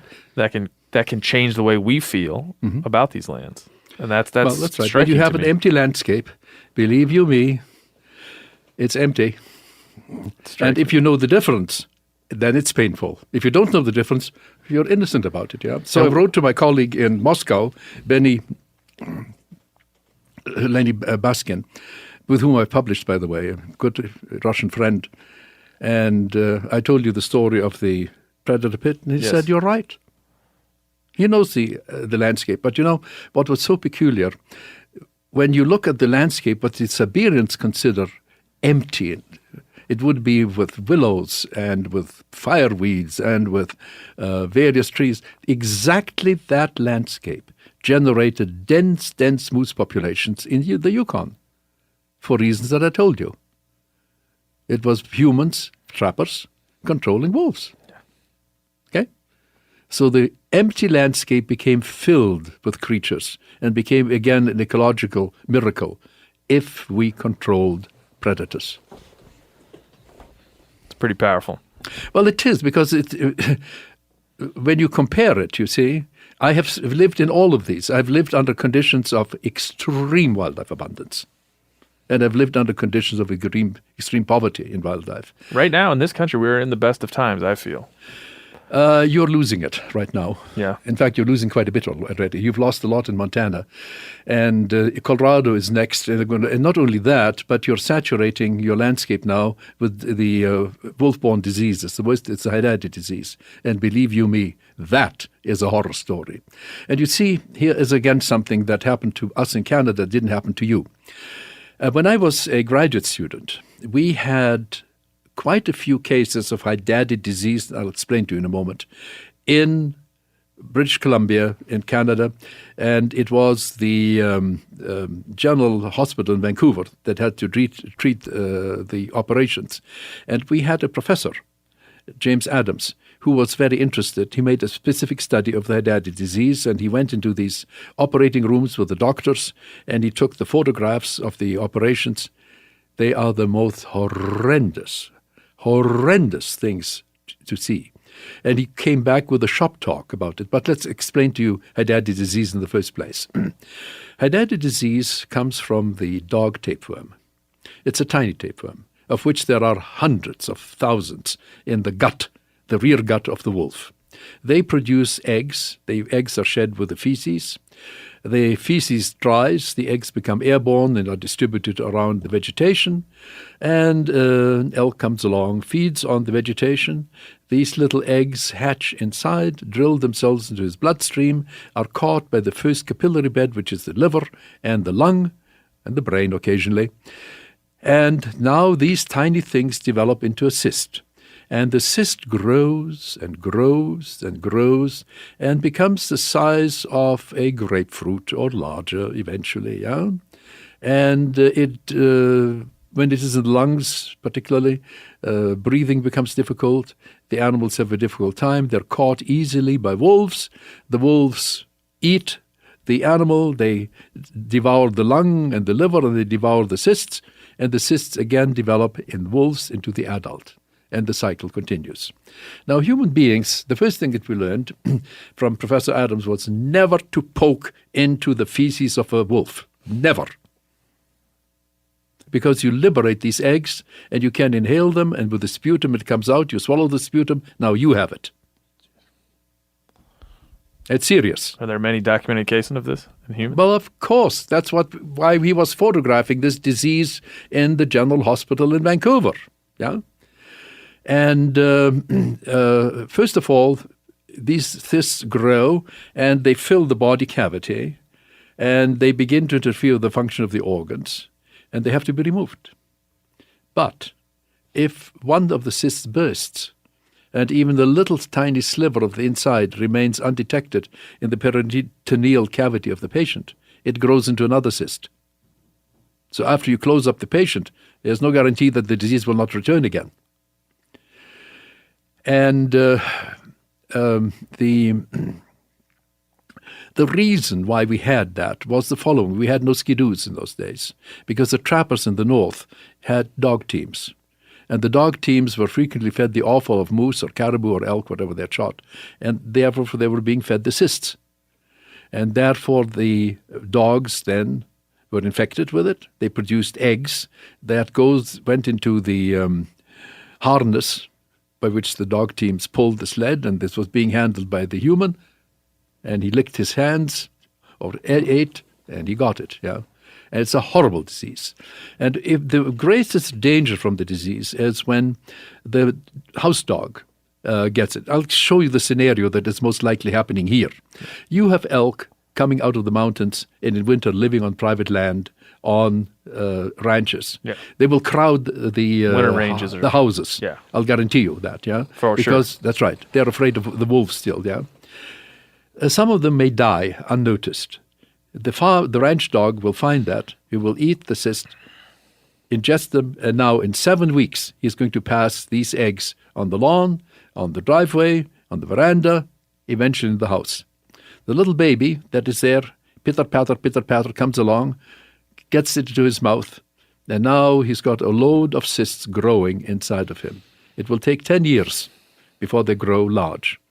So here's a 10, 12, 13-year-old now, yeah, and suddenly things are very funny in his body. And during a play, he hits something, and one of the cysts bursts. In about 30% of the cases, the child dies on the spot from anaphylactic shock. If he doesn't die, he is in a miserable position. He will have to be operated on, and those cysts will have to be removed in one way or another. And there's no guarantee that it will come back. And these cysts, operations, will cost you hundreds of thousands of dollars. And that's what you're getting with the wolves right now. Right now. That's shocking. So the first thing that you have to tell everybody, don't poke around in the feces of wolves. Ever, ever, ever. Stay away from it. You see, that experience my colleagues here have never had. Got it, we all got it at the University of British Columbia because we had a specialist who was investigating that disease, who had some of the most shocking slides I've ever seen. It's shocking. I'm speechless. Yeah. Now, this is one of the dangers, and right now, you will have infection rate right now of your wolves between 66% and 90%. Yeah. So, about 9 years ago, the Montana legislature, there was a special committee that asked me to speak to that. I presented it together with the chief veterinarian of the province of British Columbia, Dr. Schwantier, Helen Schwantier, wonderful lady. And we made a presentation here in Montana. It was actually over the telephone, but I shipped them. And by the way, you are absolutely welcome to my presentation. I have it still. I would love to listen to it. No, I'll give it to you. Please. I still have it. And I explained in detail this disease. Yeah. So your legislature was familiar with it. Now, you have had a lot of biologists. Well, one of the problems with your biologists, as concerned to my Canadian biologists, is your biologists have been raised by a different philosophy than we have been. We in Canada were being trained as scientists. Your wildlife managers are trained as administrators. So they are very short at times, particularly on parasitology. Who's teaching that? Yeah. Yeah. You see, you are shocked by what I'm telling you. No, very much so. And that is what I knew as a graduate student. I mean, and there's so many diseases and parasites, and parasitic agents that we are aware of, here, trichinosis and things of this nature. Yes. But we're not aware of this. Mm-hmm. That I've never heard it spoken of. Okay, now we have heard it, yeah. This is what I learned. This is what my colleagues learned. That's what we all learned. Because as budding wildlife biologists, this man, Professor Adams, said for the first thing, do not get infected yourself. And respect the fact that every wolf feces is potentially infective, yeah? Also wash your hands. Now, I have another reason. One distant relative in my family was killed by that disease. Wow. My grandfather was paranoid about it. No dogs in the house, please. My mother and my grandmother and my aunt, who was a doctor herself, were very, very, very cautious about this. You see, in Russia, in the Far East, you have a different culture of keeping dogs in the house. First of all, they're not kept in the house. No. They're kept outside. Secondly, in Finland and in Russia, when you came as a guest to a house, the first thing you got then was a basin of hot water and soap, and you washed your hands. Then you were permitted to come inside. Yeah, many of the Arab nations consider dogs unclean. That's the reason why. I died of disease. Yeah. Why do you think this isn't more prevalent? I could be mistaken and just have not been exposed to it, but why is this not a more prevalent conversation? And what did the administrators there have to say about it? Well, first and foremost, it's not the administrators. It's your biologists that have belittled this. Because if you just handle wolves, by and large, you may be contaminated, you may not be contaminated. The real danger comes from the dog that has ingested infected viscera. Yeah. So when you have the condition now, you should after you kill an elk, burn the viscera. And then you reduced it. Yeah. As I said, I have written a whole paper specifically outlining this and all other mitigating steps that can be taken. It's available. I know it's been where people have been concerned about it. They love that paper because it tells them something. Yeah? Of course, it's available. I can give it to you. Please. Yeah.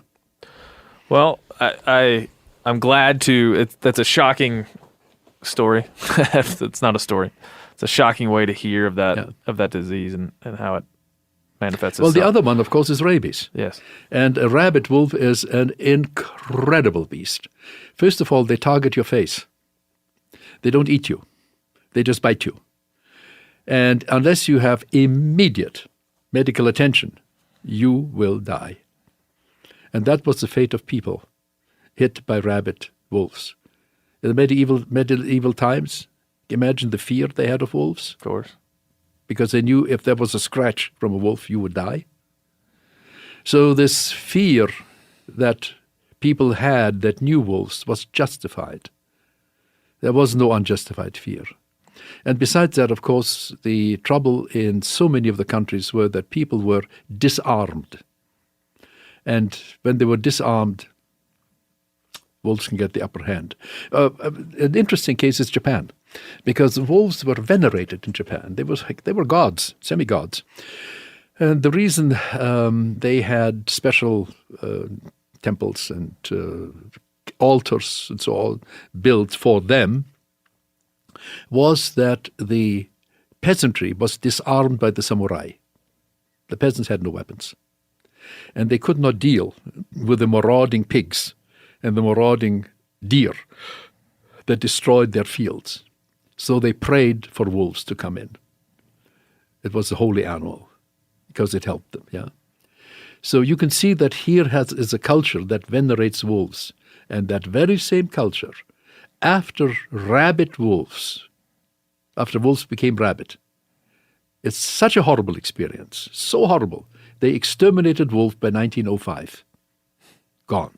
Yeah. Is that cultural? I mean, we certainly have a cultural love for wolves at this point in our society. you have now, but it's a misguided culture, you see. And in part it is understandable because, you see, your young biologists in the 1950s, which were starting to look at wolves and so on and so forth, and were very enthusiastic about wolves. And the first, I know these individuals personally, when they were raising wolves, a baby wolf is the most charming thing you can imagine. And they remain charming till they're about 18, 19 months of age. Yeah. Absolutely charming, wonderful little things. You know. After that, they become adult, and now they treat you as a rival, and they will watch you.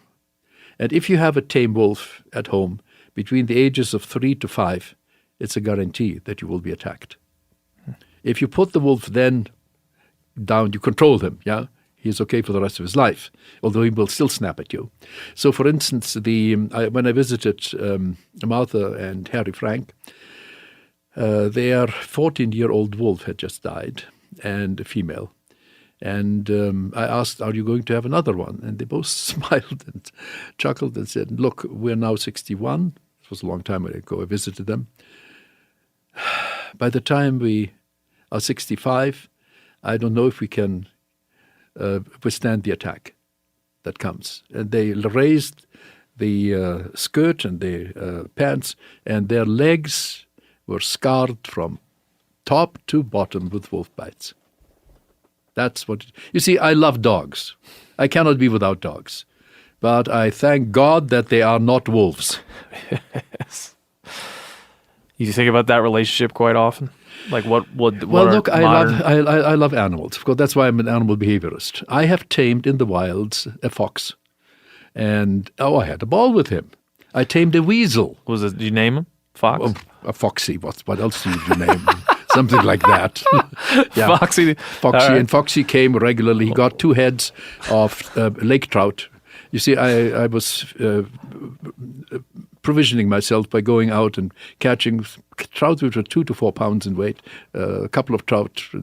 What I did is I would cut out the head and the tail, cut down the middle, and stick them into a hot oven, and that encrusted them on top and cooked them inside. It was a wonderful breakfast. Yeah. But the head I kept for Foxy.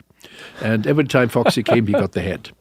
And do you have Weasley? What? Yeah, I didn't call it. It didn't have a name, but the way things went with Weasel, I had seen him around and about, and he was white with a little tip at the tail. He was long-tailed Weasel. And one day I came back and I couldn't believe my eyes. Every morning, it was wintertime, every morning I left my cabin and went on snowshoes and so on. I cut off a moose steak or two and left them on the windowsill to thaw out. Because there was fire in my stove, I just shut it down. It was nice warm. And I came back one day, and there was the empty plate. The door was closed, an empty plate. Where did the steaks go? I looked around, and I saw one steak underneath the bed. Now, holy cow, how did he get legs to get underneath the bed? So I reached down, cleaned it out, fried it, ate it, and so on. It was very, very fine. But where was the second steak? I couldn't find it. Well, the night came, and I had 2 libraries flown in. I did a lot of reading, philosophy, etc. It was a wonderful time. And I'm sitting, and I had built the cabin. And the floor was made from whipsawed logs. But because the logs are uneven, there were some nice cracks in my floor, which was great because you just swept stuff over top and it disappeared forever. Only a man would say, yeah, perfect. Gone, perfect, that's right. You'll never see it again. And never see it again, that's right. And all of a sudden, left and right of my heels is a crack. Out comes a little black nose and 2 little black eyes, and swoop over top of my foot, the little white body, and into the corner underneath the bed, and then I hear... There was my second steak. Oh, weasel. You Okay. precocious. Oh, I of course, tamed it, which was very quick. The little fellow understood it by 3 whistles, that when I whistled, he got fed. Yeah, and then he didn't bother me. Then I could observe him to all my content, whatever he was doing. Pavlov's weasel. It's lots of fun to watch them. Yeah, Very, very much so. They're very cute and very interesting things. And when I whistled, he came. So that was my reason. Oh, so whiskey jacks, of course, around the cabin. There's no way to really transition to the North American model from this conversation, but we're going to do it anyway. So this is what I spent 2 winters Yeah. in the Spazizi, studying stone sheep and mountain goats. And, of course, caribou and moose and everything else. But I had studied moose before that, and moose is one of my favorites. It's a great, great You fun. speak with high regard about moose. Oh, I mean, do. I think you, Oh, I love them. of all the things that we've talked about thus far, Oh, I love them. your love of moose is, I absolutely is do. very apparent. Well, they are all tame moose are incredible animals. You see, if my book, Deer of the World, I wrote quite extensively about moose, and because I'm a German, I was able to get the experience from Europe into the English language. And there was quite a bit of, you see, the moose was quite a cultural animal in Europe. For instance, in Sweden, it was used for postal service in winter. Yeah, I was going to say that. And an attempt was made by one of the Swedish kings to put a whole regiment of dragoons on top of moose because they make a superlative, and I mean it, a superlative mount. Yeah. And had that succeeded, I can just see this miracle weapon, because when horses for the first time confront moose, they see a ghost and they spook. So if that cavalry regiment of dragoons would have run into another, there would have been horses scattered from here up and down. I'm picturing this. That's right. But it failed because moose are very fickle in feeding. And that's the difficulty. They make a fantastic mount. Really? So fantastic. Really? Yes. Throughout history, Yes. this is common. This throughout is history. I'm not putting anything onto you. No, I don't think you are. But I was very excited about this idea. In Russia, when the conquest of Siberia began, they discovered that anybody mounted on moose could outrun the Cossacks, because the moose will run much faster and much more better over uneven terrain. Yeah. Now, if you take a tame moose and train him to carry a pack, you put on the pack, and the Russians have done that, by the way. They packed these moose with very delicate instruments, because that moose will carry that pack without a slightest movement of anything through swamp. He will swim through raging rivers with that. He will crawl underneath deadfalls. He will slither over top of deadfalls. In the evening, he will deliver you that pack undisturbed. Tame moose. The tame moose, that's right. How do they tame these? So easy. Oh, they're such babies. Some of the cute things, they're wonderful. They're they're very curious, yeah? Yeah. They're very sweet. Yeah. And they follow you around and about. They and are. You're right. They are sweet. And they have such a lovely sound. You just make a few. They can, yeah. So, for instance, one baby moose, it was a little bull, had learned that with muddy feet, he can't get into the house. So he would call, lift his legs, wait till they were cleaned, and then he went in and sat down beside the fireplace. That was sort of the typical thing. They're very curious. Yeah. They will follow you around. They put their big nose into everything that you have, and so on and so forth. And to give you some examples, a forester raised one female, and she loved to go hunting. Loved to go hunting with him. If she heard a gun going off in the distance, she would take off. And the foresters in East Germany were very surprised how accurate she could track with her nose. Yeah, they said she's as good as the best tracking A dog. blood track moose? Yeah. Oh yeah, they can track. I'm losing it. Yeah. This is the best. Oh God! Now it gets even better. Yes. Because this forester. So when he took the shotgun, the moose was right there. And they went out. But moose also have the habit, they don't kick that habit, of suddenly up and they're gone for a little walk. 135 miles away, I mean, something like that, yeah. So the moose was gone for a while, and the forester happened to be in a boat in one of the canals, and he's poling down, and suddenly there the moose shows up, and the moose recognizes the forester, that's Mother. And she jumps, turns over the boat. There you are. I could listen to moose stories like that all day. Well, you got more? This one's a bit tragic. One Because, last one. It's a bit tragic because she was a pest. No two ways about it. And when the forester was transferred to another district, a quite long distance away, they thought the moose would stay. She didn't. She found them over a long distance. And they decided at this point, no, we do not want you. Now you remember that every moose experienced that in its lifetime. There comes a point when there's a calf, the female says, no more. No more. Yep. And that moose understood. And what happened next brings tears to my eyes. She appeared frequently at night, standing underneath the window. Oh. You see? Now we're both crying, man. Yes, I'm still moved by that. This is what moose are. They are like a 6-foot dog, yeah? They're sweet, absolutely sweet. Oh, they make wonderful mounts, and even the biggest bulls, yeah? During the rut, it's a bit awkward at that time. Yeah. But then I see pictures of a nice bull moose with antlers flared being tamed around the house, and the 3-year-old kid being placed on his back, and he runs around.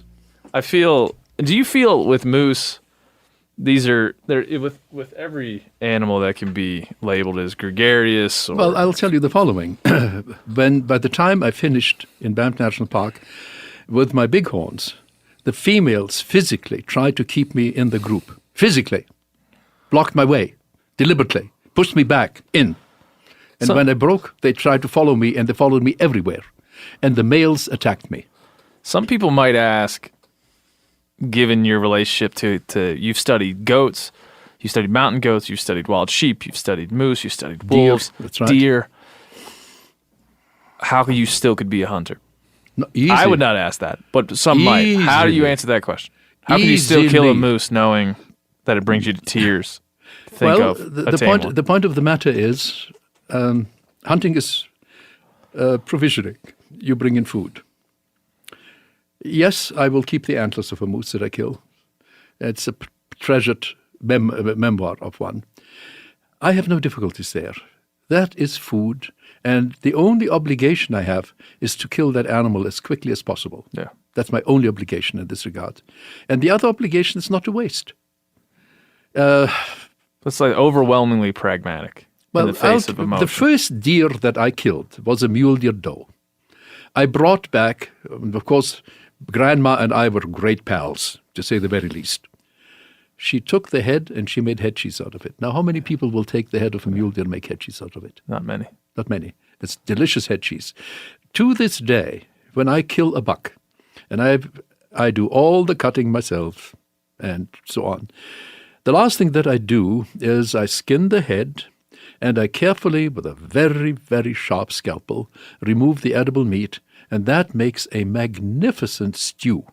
Magnificent. It's one of the best tasting stews you can have. It's only once a year or twice a year, depending how many bucks I kill. Yes. Now I kill 1 or 2 bucks a year. That's it. Or nothing. Depends on the circumstances. And I don't waste the bones. The bones are so wonderful in stock. In fact, I'm almost fanatical about bone stock. I boil 2 big pots of bone stock a week. For it. The first thing I'll do when I get home is I'll be doing just that, bone stock.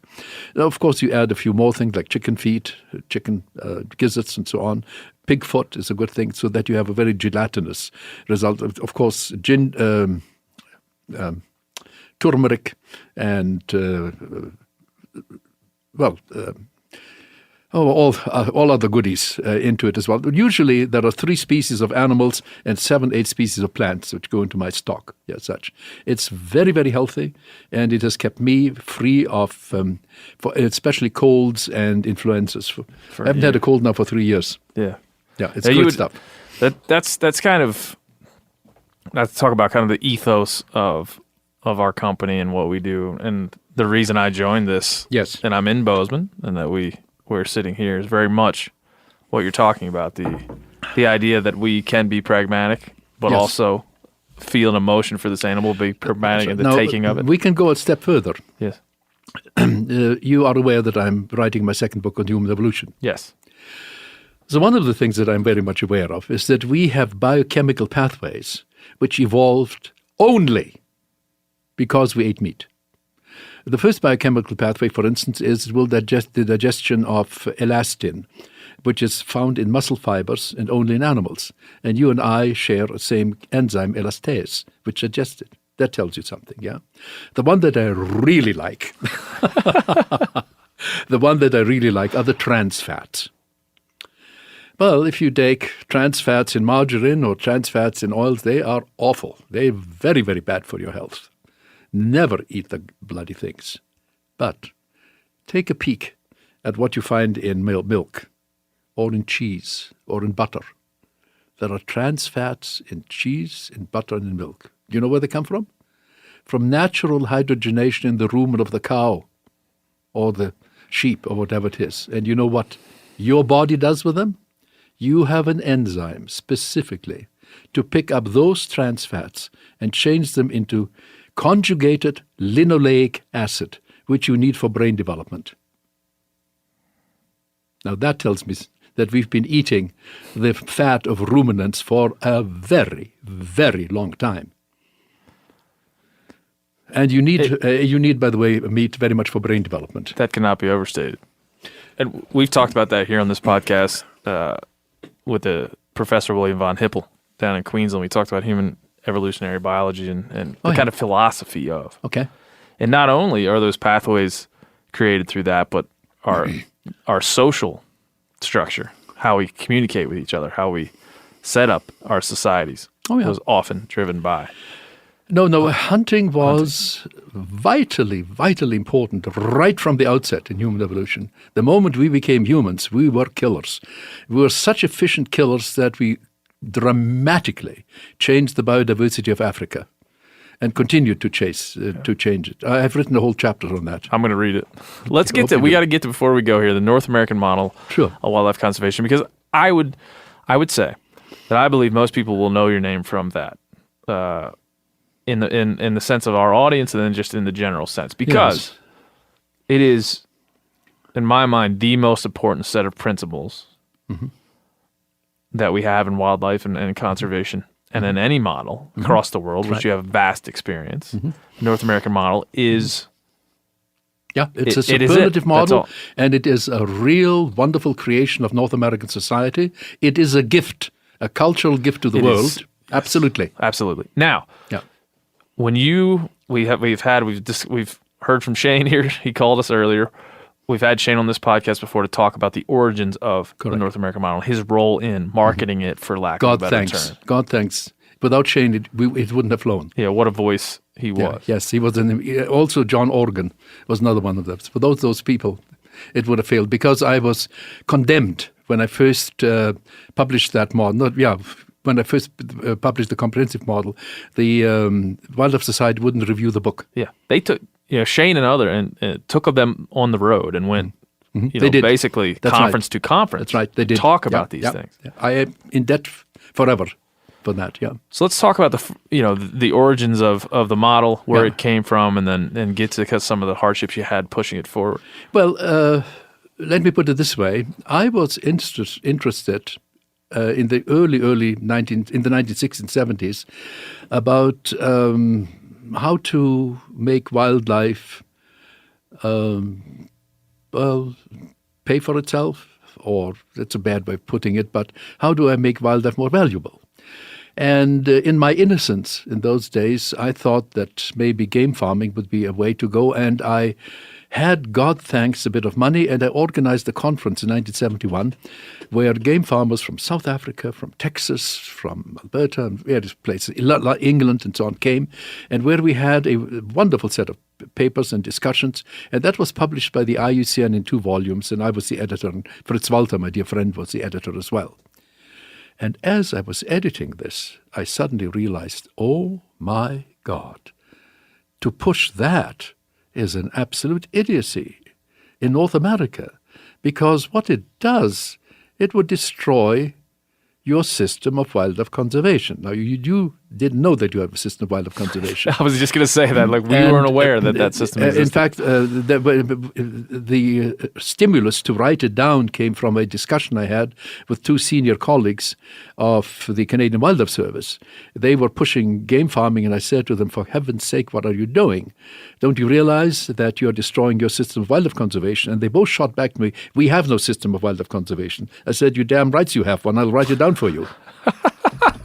Take a break. We get to take a brief moment to think about that statement. And this is after many of the key legislation of our time that built our model. That's right. In other words, what I did was I summarized that existing model. The genius behind the model is not I, it's you. Yeah, not me.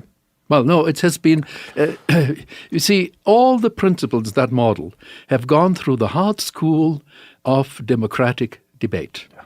They survived, yeah.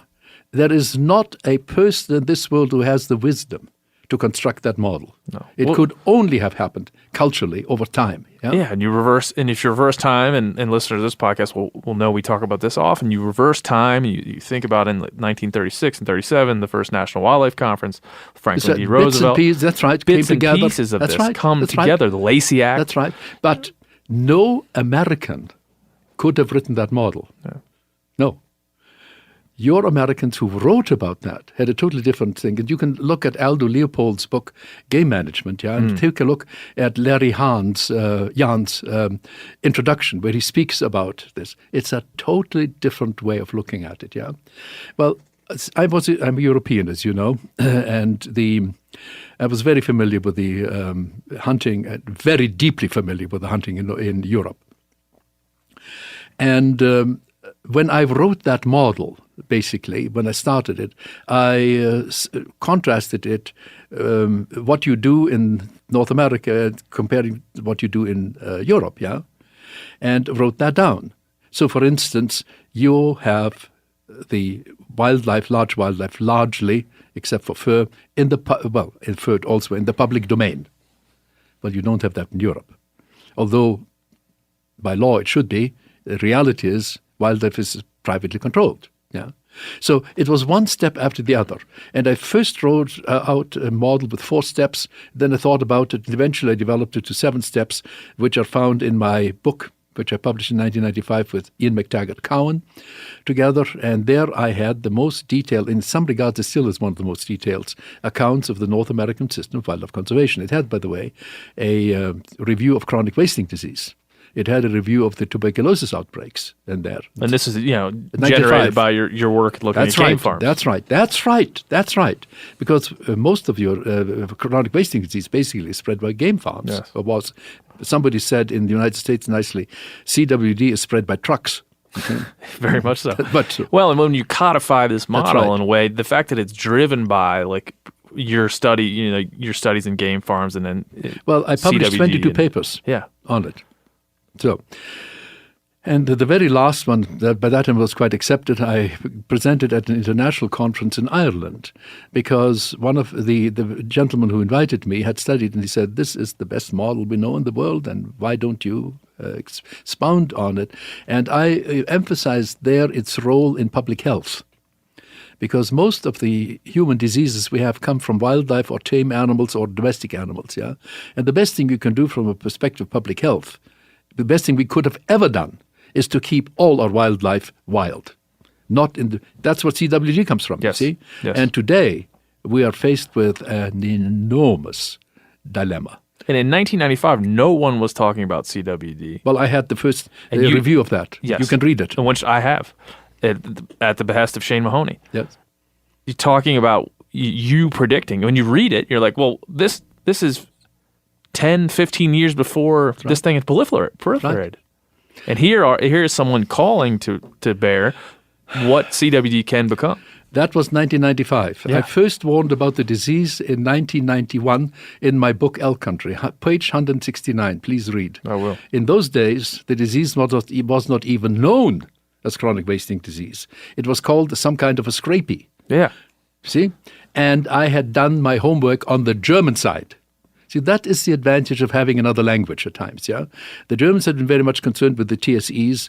I realized, oh my God, what is coming our way? And I warned in that. I was told later on that a game farmer who loved my writing came to that spot, read it, burst out into red face and ripped the book apart. Too bad. Yeah, I mean, TSEs Yeah. is something that TSEs. we now very much understand. Mm-hmm. But I'm, having in 1995, I was but 8 years old. Mm-hmm. 10 years old, whatever. But to think that back that far, that these kind of things bore the, for you to codify that model came from an understanding of game farms, understanding of disease like CWD, Oh, yes. and then this is what's driving this is incredibly. It's remarkable to me. But that at the that's where same it came time, it from was in so your mind. futile, you see? Yes. Because we still have not controlled the CWD prions are spreading. And the dangers are so acute to our economy because Norway has already banned all products from straw and hay from areas which contaminate with CWD to enter Norway. So that's a big hint with a telephone pole. Yeah. Believe you me. That's horrible. gonna be a spider web. That's going to be something. Yeah. And basically, you have to blame now the politicians. They were very well informed. But of course, game farmers thought, oh, forget this stupid professor. We know better. That always happens. Always. And there's CWD funding mechanisms in appropriation in Congress right now that are sitting in committee that likely will not get out. And this is just asking for more funding to do research. Well, and that's the wrong thing to do. This is the wrong thing to do. We don't need any more research right now. We need action. We need implementing policies. And I have written that. I'm the chief author, in fact, on a policy document which we produced, which, by the way, your leading scientists acknowledged, agreed with, cooperated with us. They realized what we were doing. When you write a policy document, you write it you spread out the understanding that you have and feed in the understanding from various places so that you can come out with several principles. What do you have to do to stop the disease? And the first one is that you stop the transport of all animals and parts and so on. And that means, like it or not, the commercial side. Yeah. See? Yeah. You have to. That's the first step. And I think that's something where within the hunting community, it's accepted that this is something that we should do and can do. The hunting community is coming along, that's right. But you must, in other words, we have so much knowledge and had it for decades that we should have acted then. Yeah. And I am horrified at the potential consequences of this, yeah. But I'm sorry, I was not able to convince then people, and they threatened me in court and threatened my wife with death and God knows what else. Well, I don't want to go over too many of these types of things, but there was a lot of pushback to the North American model when you first presented it. Correct. And I think it's important to examine that pushback to kind of, in its place and time, why it happened. Well, it was based on misunderstanding. The misunderstanding that arose was because I spoke of this model of wildlife being in the public domain. This was considered to be politically socialism. And they accused me of that. Well, of course, I am a great fan of courageous wildlife and environmental action on private land. In fact, one of the great things about North America, your country, is that we do have a large amount of land in private hand outside the public domain, because on these lands we have some of the most brilliant examples of what to do in order to rectify problems on public land. Yeah. You see? Yep. I am enthusiastic about this. I am a great defender of private property precisely because here we can have actions that mitigate. We can learn so much. In the value it creates. It's tremendous value. Recent I'm not studies- against private. Yeah. I want the opposite. I am enthusiastically in favor of it. And at the time, when you read like wildlife as a public trust resource, elimination of markets for game, these are things that a capitalist probably not digging too much. Well, you see, don't accuse the capitalists. Most capitalists have a brain. If I have a chance to talk to the capitalists why we should have no markets in game, when he sees the consequences of having illegal markets, like the wonderful work by Terry Gross, who used to be in the West, your head honcho in wildlife, but with the Wildlife Service in wildlife law enforcement. And he was very much involved in getting the Ashland laboratory up and running. A great man. In his retirement, he wrote fantastic books. I mean it. And each chapter dealt with an episode. And there you learn just how big an underground of illegal activities you have. No capitalist that I can think who had a brain would disagree. Yeah. Do you remember any moments of where you really had to defend the model that you felt were seminal? They were cute, really, really cute. One of the most outrageous things that happened was in Texas. My friend Fritz Walter, very, very dear friend, he was an ethologist, the great antelope expert, retired at Texas A&M, and the students put on a very nice seminar for him. And they asked me to be the keynote speaker. Fritz Walter and I were close friends for decades, yeah. And I don't hear anything anymore. And one day I think, it's getting close now to that. Let's give them a call. And I called, and the poor student said, Dr. Geist, we were told that if we would invite you, all our conference funding would be taken away. Oh, boy. Well, I called Fritz and he said, look, if you don't come, I won't come. So I came. And I gave one of the most innocent papers I've ever given in my lifetime. I explained the reason why the Irish elk had these enormous antlers. We were in a auditorium on a high school, I think it was. And that in itself is an interesting thing, why Irish elk evolved these enormous antlers. Oh, yes. Yeah. And as I was going off the stage, out of the curtain stepped Texan colleagues, grabbed hold of my hand, said, well, we're all with you, but I cannot be seen with you. You're an anti-hero. Well, today I'm a hero in Texas because I also published how to grow trophy antlers, basically, how it was done in Europe, because I knew that intimately for a long time. And some Texas ranchers in the south of Texas read it, thought it was very sensible, tried it, and of course it looks like a charm. We should get into this story. We can't leave this on the table because it involves Hermann Goering, involves the Nazis.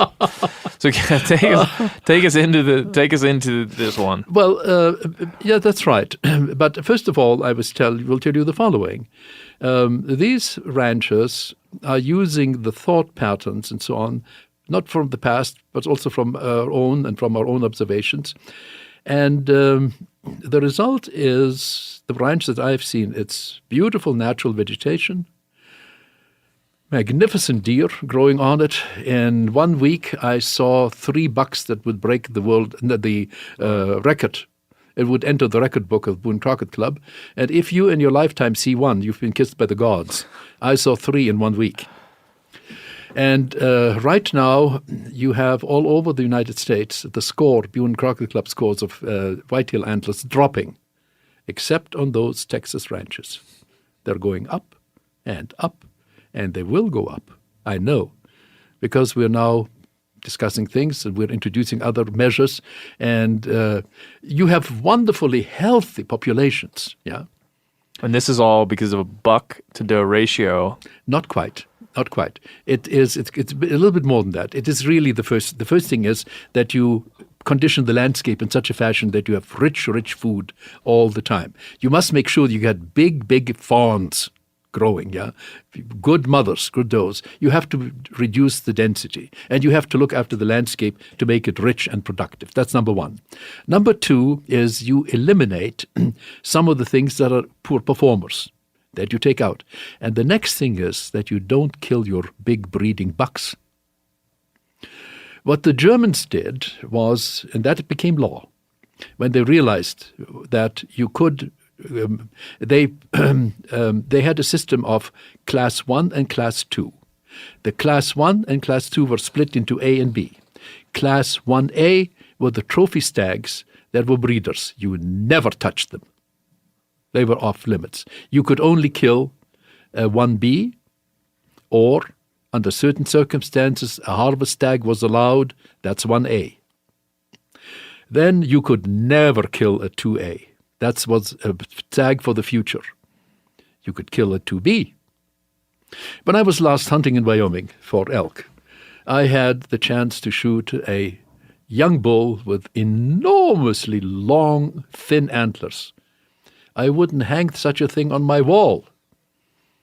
I would turn around in shame. That bull had a future. He had to live. And of course I didn't shoot him. And his progeny had to live as well. Pardon me? His children had to live as well. In other words, yes, this was a bull that had not yet bred, yeah, but he was a big, magnificent bull, yeah, but he was a satellite bull. He was not even with a rutting group, yeah. He was just entering it. That's not an animal you kill. That's an animal you allow to live. I killed a bull 10 minutes later, who I was so happy to have. It was an old bull. It was a grass-antlered bull. See, this means something to me. This means almost nothing to most people. To me, this was the joy of joys. See, grass-antlered bulls live during the antler growing period on sedges and grasses which have no toxins in it, yeah. And that means that he was living on some of the better grasslands created by the forest fires that you had, yeah. He was hog fat. But he didn't have a mane, shortage of protein. The antlers were relatively short, and because there were no toxins in that food, they were perfectly symmetrical. And that's the sign of a grass-antlered bull. I have it hanging on my wall now. That's what I wanted. I got it. We had to wait for 15 minutes for the sun to rise before I could take the photograph. It was that quick. See, I called the bull in, but that's another big story, because the German counts in the 1880s and the great hunters found themselves in a dilemma. They couldn't hunt the magnificent stags of the Carpathian Mountains or the Danube Delta, because in the thickets the animals were invisible. And you could hunt and pussyfoot as much as you wanted to, you'd never see them. You never kill them. But these were noblemen, educated people, which were wonderful authors, yeah. They began to understand that if I play bull successfully, I can walk in on that thing or it will run you over, as a matter of fact. And that's exactly what happens. Now, these writings are marvelous. I internalized them early on. When I had a chance to try it out on elk, it worked like a charm. It is. You have to watch out. You realize that you kill the bull in the thicket. You go into the thicket. And the greatest fun of all is if you convince the females that you are a beautiful stranger, and they break away from the harem and they run towards you, and the harem good-hitting bull is behind them. Yes, it's fun. I never thought we'd get elk tips out of this podcast, but I'm very much enjoying that elk tip. Well, I mean, we could do this for, gosh. I knew it was going to be like this. I knew I was going to say nothing and be speechless a lot and want another 5 hours with you. I think we must return to the North American model for a second. Please do. Because it's hard for me to explain its importance. And it's not something that is ingrained enough in our hunting public right now. Correct. It is not, when you buy a license, it is not listed as part of your is part of the game laws. Right. It's not right there. I mean, people that listen to this podcast will know a lot about it. Certainly, there's a lot of resources, and you're working on some now with Shane to learn more about it. But why do you feel, because it's such an astounding, long-lasting model, even before you codified it, why do you believe that it's not, you don't get your game regulations book in Montana or Wyoming? Why is it not on the back cover? Actually, that's a very good question, and I cannot answer that. I do know that it is being written up. Occasionally, it is being rewritten incorrectly, by the way, to fulfill secret wishes in part. But it is something that I feel school children should know about, because it returned life and biodiversity and beauty to your land. And that is what wildlife management should be all about. It's a hands-on way of generating more diversity rather than less diversity. Yeah?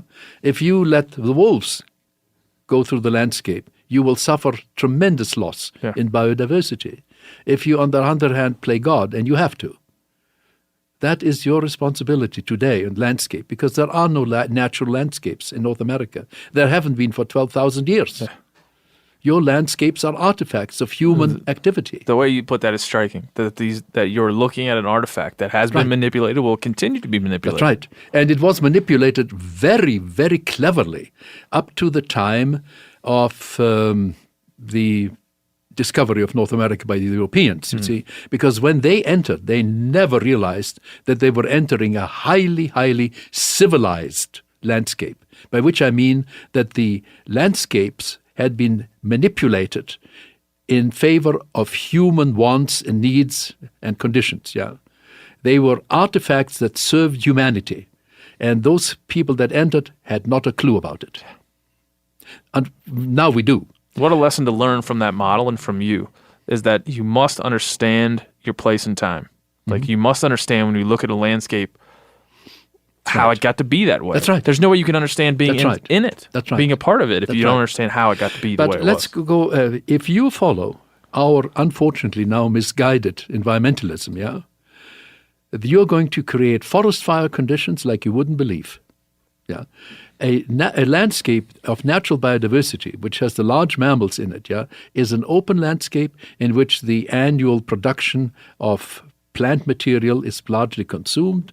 When the forest fires occur, they're small, they're cool. You don't have these enormous conflagrations that you now have. Yeah. So you see, when human beings came to this continent about 15 to 17,000 years ago, they came into a continent that was hit hard by about 60 genera of large mammals. And they hit the continent so hard that the vegetation, most of the continent, was so low that you evolved here, like the pronghorn antelope, a species of animal that is the highest speed runner in the world. You can only evolve high-speed running in wide open landscapes, yeah? The Texas deer that I talked about are fantails. They are Texas whitetail. And the Texas whitetail is a deer that evolved in open landscapes. And its orbits, yeah, are shaped in such a fashion that they would have been able to click up very simply, because in those days you had enormous predatory and carrion feeding birds around. Yeah, same thing with golden eagles. Golden eagles will kill deer and pronghorn antelope. Of course, yeah. Oh, yeah, absolutely. And so this was an open country species which had eyes. Your Texas whitetail has eyes as big as a bighorn sheep, yeah? And it was able to. So you had a wide open landscape. When people came and were confronted by these mega carnivores, these huge bears, lions, and so on, they began burning the landscape where they could burn it, and then they settled there. Because on burnt landscape, they were safe from the predators. And by the way, they lived a miserable life for 1,500 years. After that, they developed a miracle weapon, which was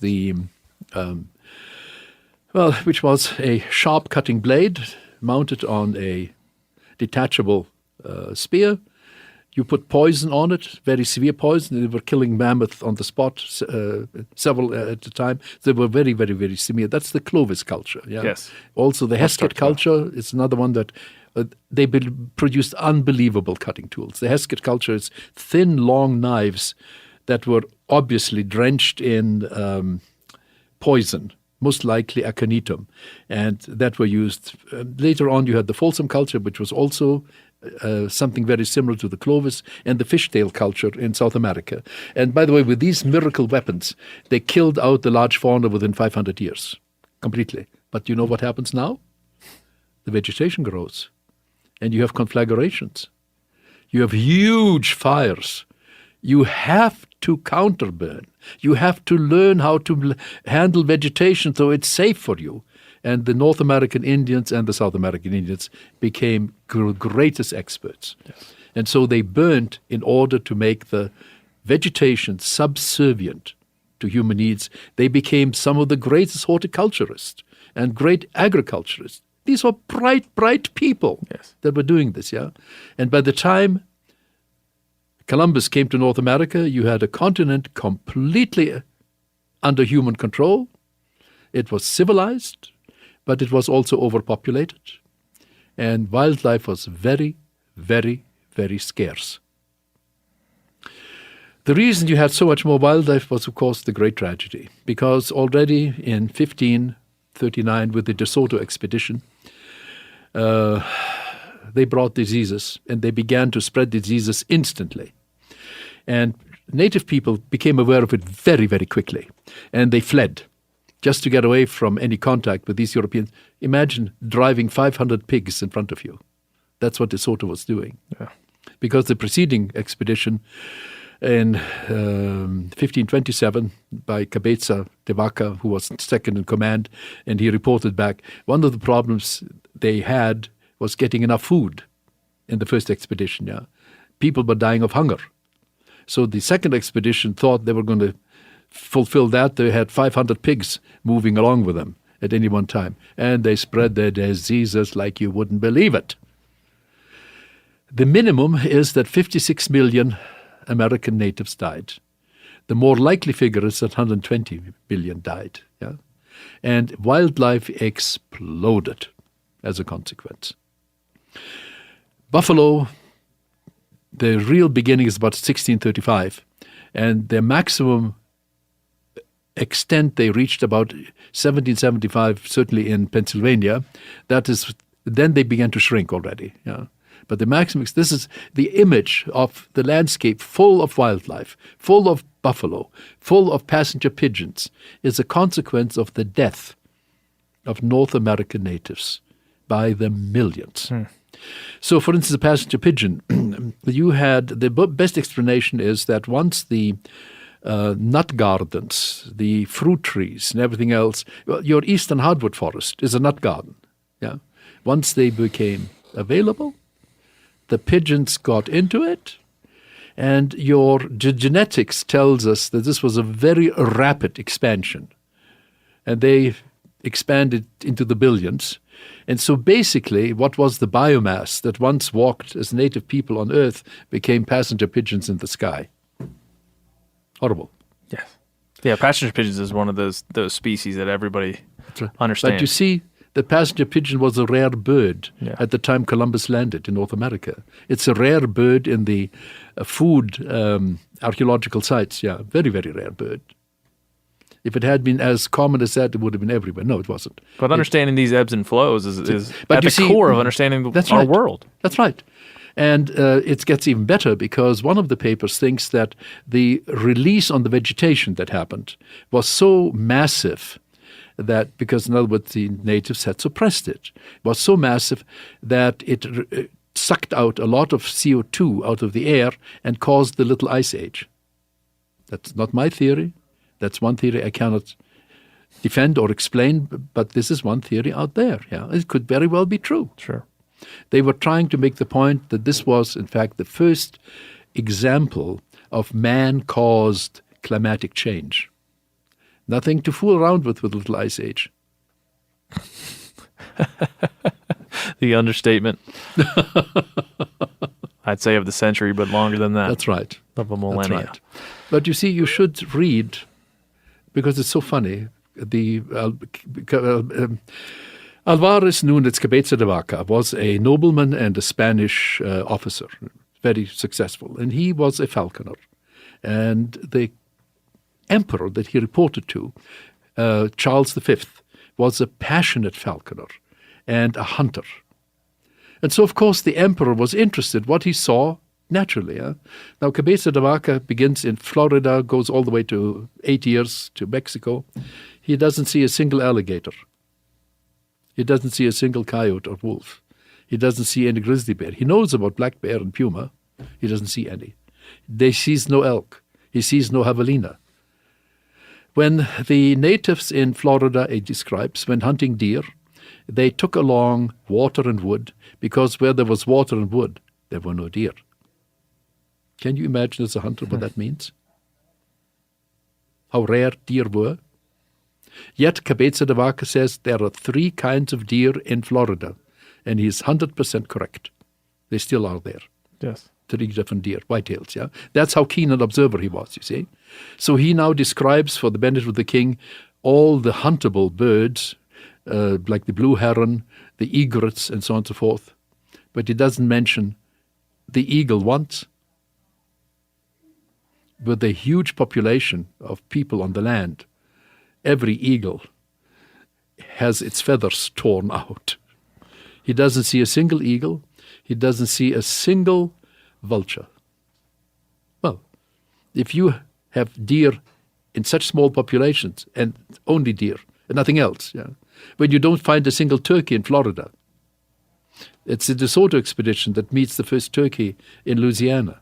Yeah, that was the continent you looked at. It was very, very well used by people, and that matches the archaeological data. Go ahead. And these vast changes over time. Vast changes, that right. Disease that then sweeps over this That's right. continent. That's right. But you Changes see, things. for 12,000 years, people changed the continent till the Europeans came. And then in rapid-fire fashion, you whiplashed the whole continent. There is no natural ecosystem anywhere left in North America because of that. Sobering. To wrap up on the North American model, does it need to change Well, for the next 50 years? You ask a good question. I think what you've been doing in the past is good, and it would continue as long as you accept socially that wildlife can be in the service of human beings, that it can be consumed, that it is a product and a harvest of the land.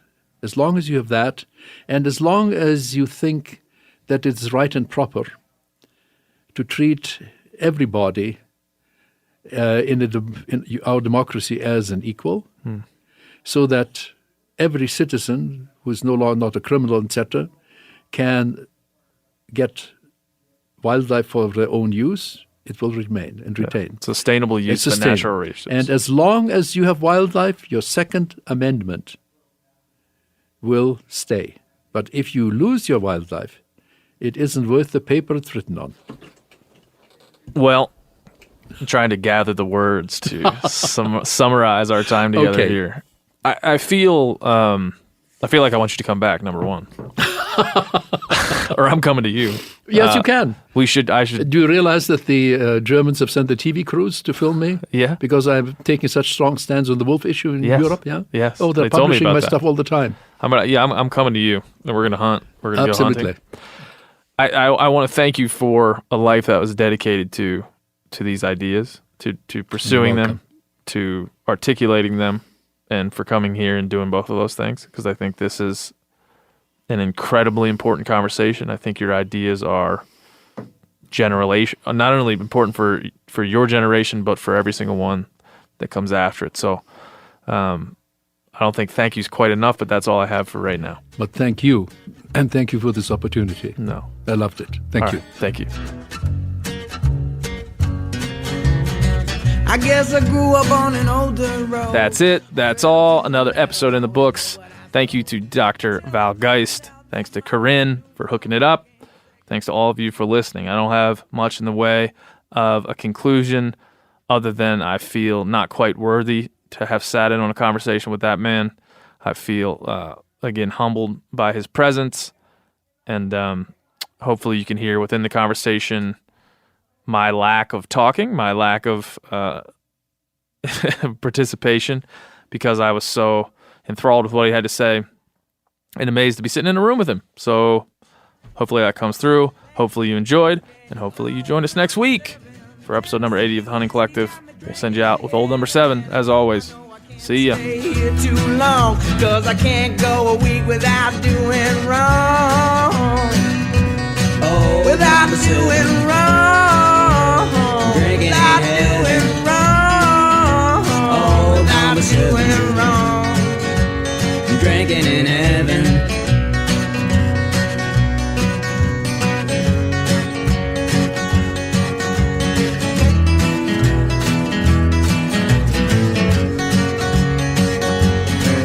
So I'm sitting as the bar stool starts to grow roots. I'm feeling like an old worn out pair of shoes. Oh, tell me what is it that I should do? Hey everybody, listen up. I got mega huge news. Meat Eater Live is heading back out on the road. That's right. Join me and the crew. Clay Newcomb, Cal, Yanni, Spencer's going to be there. Phil the engineer's going to be there. Meat Eater Live headed back out. Now, when you get every ticket, okay? Every ticket you buy, you get a signed copy of our new Meat Eater Outdoor Cookbook. This tour is celebrating the release of the book. Buy a ticket, get a signed copy, Meat Eater Outdoor Cookbook, wild game recipes for the grill, smoker, camp stove, and campfire, which I'll point out is a $38 value. Here's where we're going to go. April 23rd, the Mesa Art Center in Mesa, Arizona. April 24, the Balboa Theater in San Diego. April 25, the Grove in Anaheim, California. April 27, the Crest Theater in Sacramento. April 29, the Union in Salt Lake City. April 30, the Egyptian in Boise. May 1, the Wilma Theater in Missoula. May 2, the Bing Crosby Theater in Spokane, Washington. May 4, Revolution Hall in Portland, Oregon. And May 5, the last day of the tour, Pantages Theater in Tacoma, Washington. For tickets and more information, visit the events page at themeateater.com. Hope to see you at the show.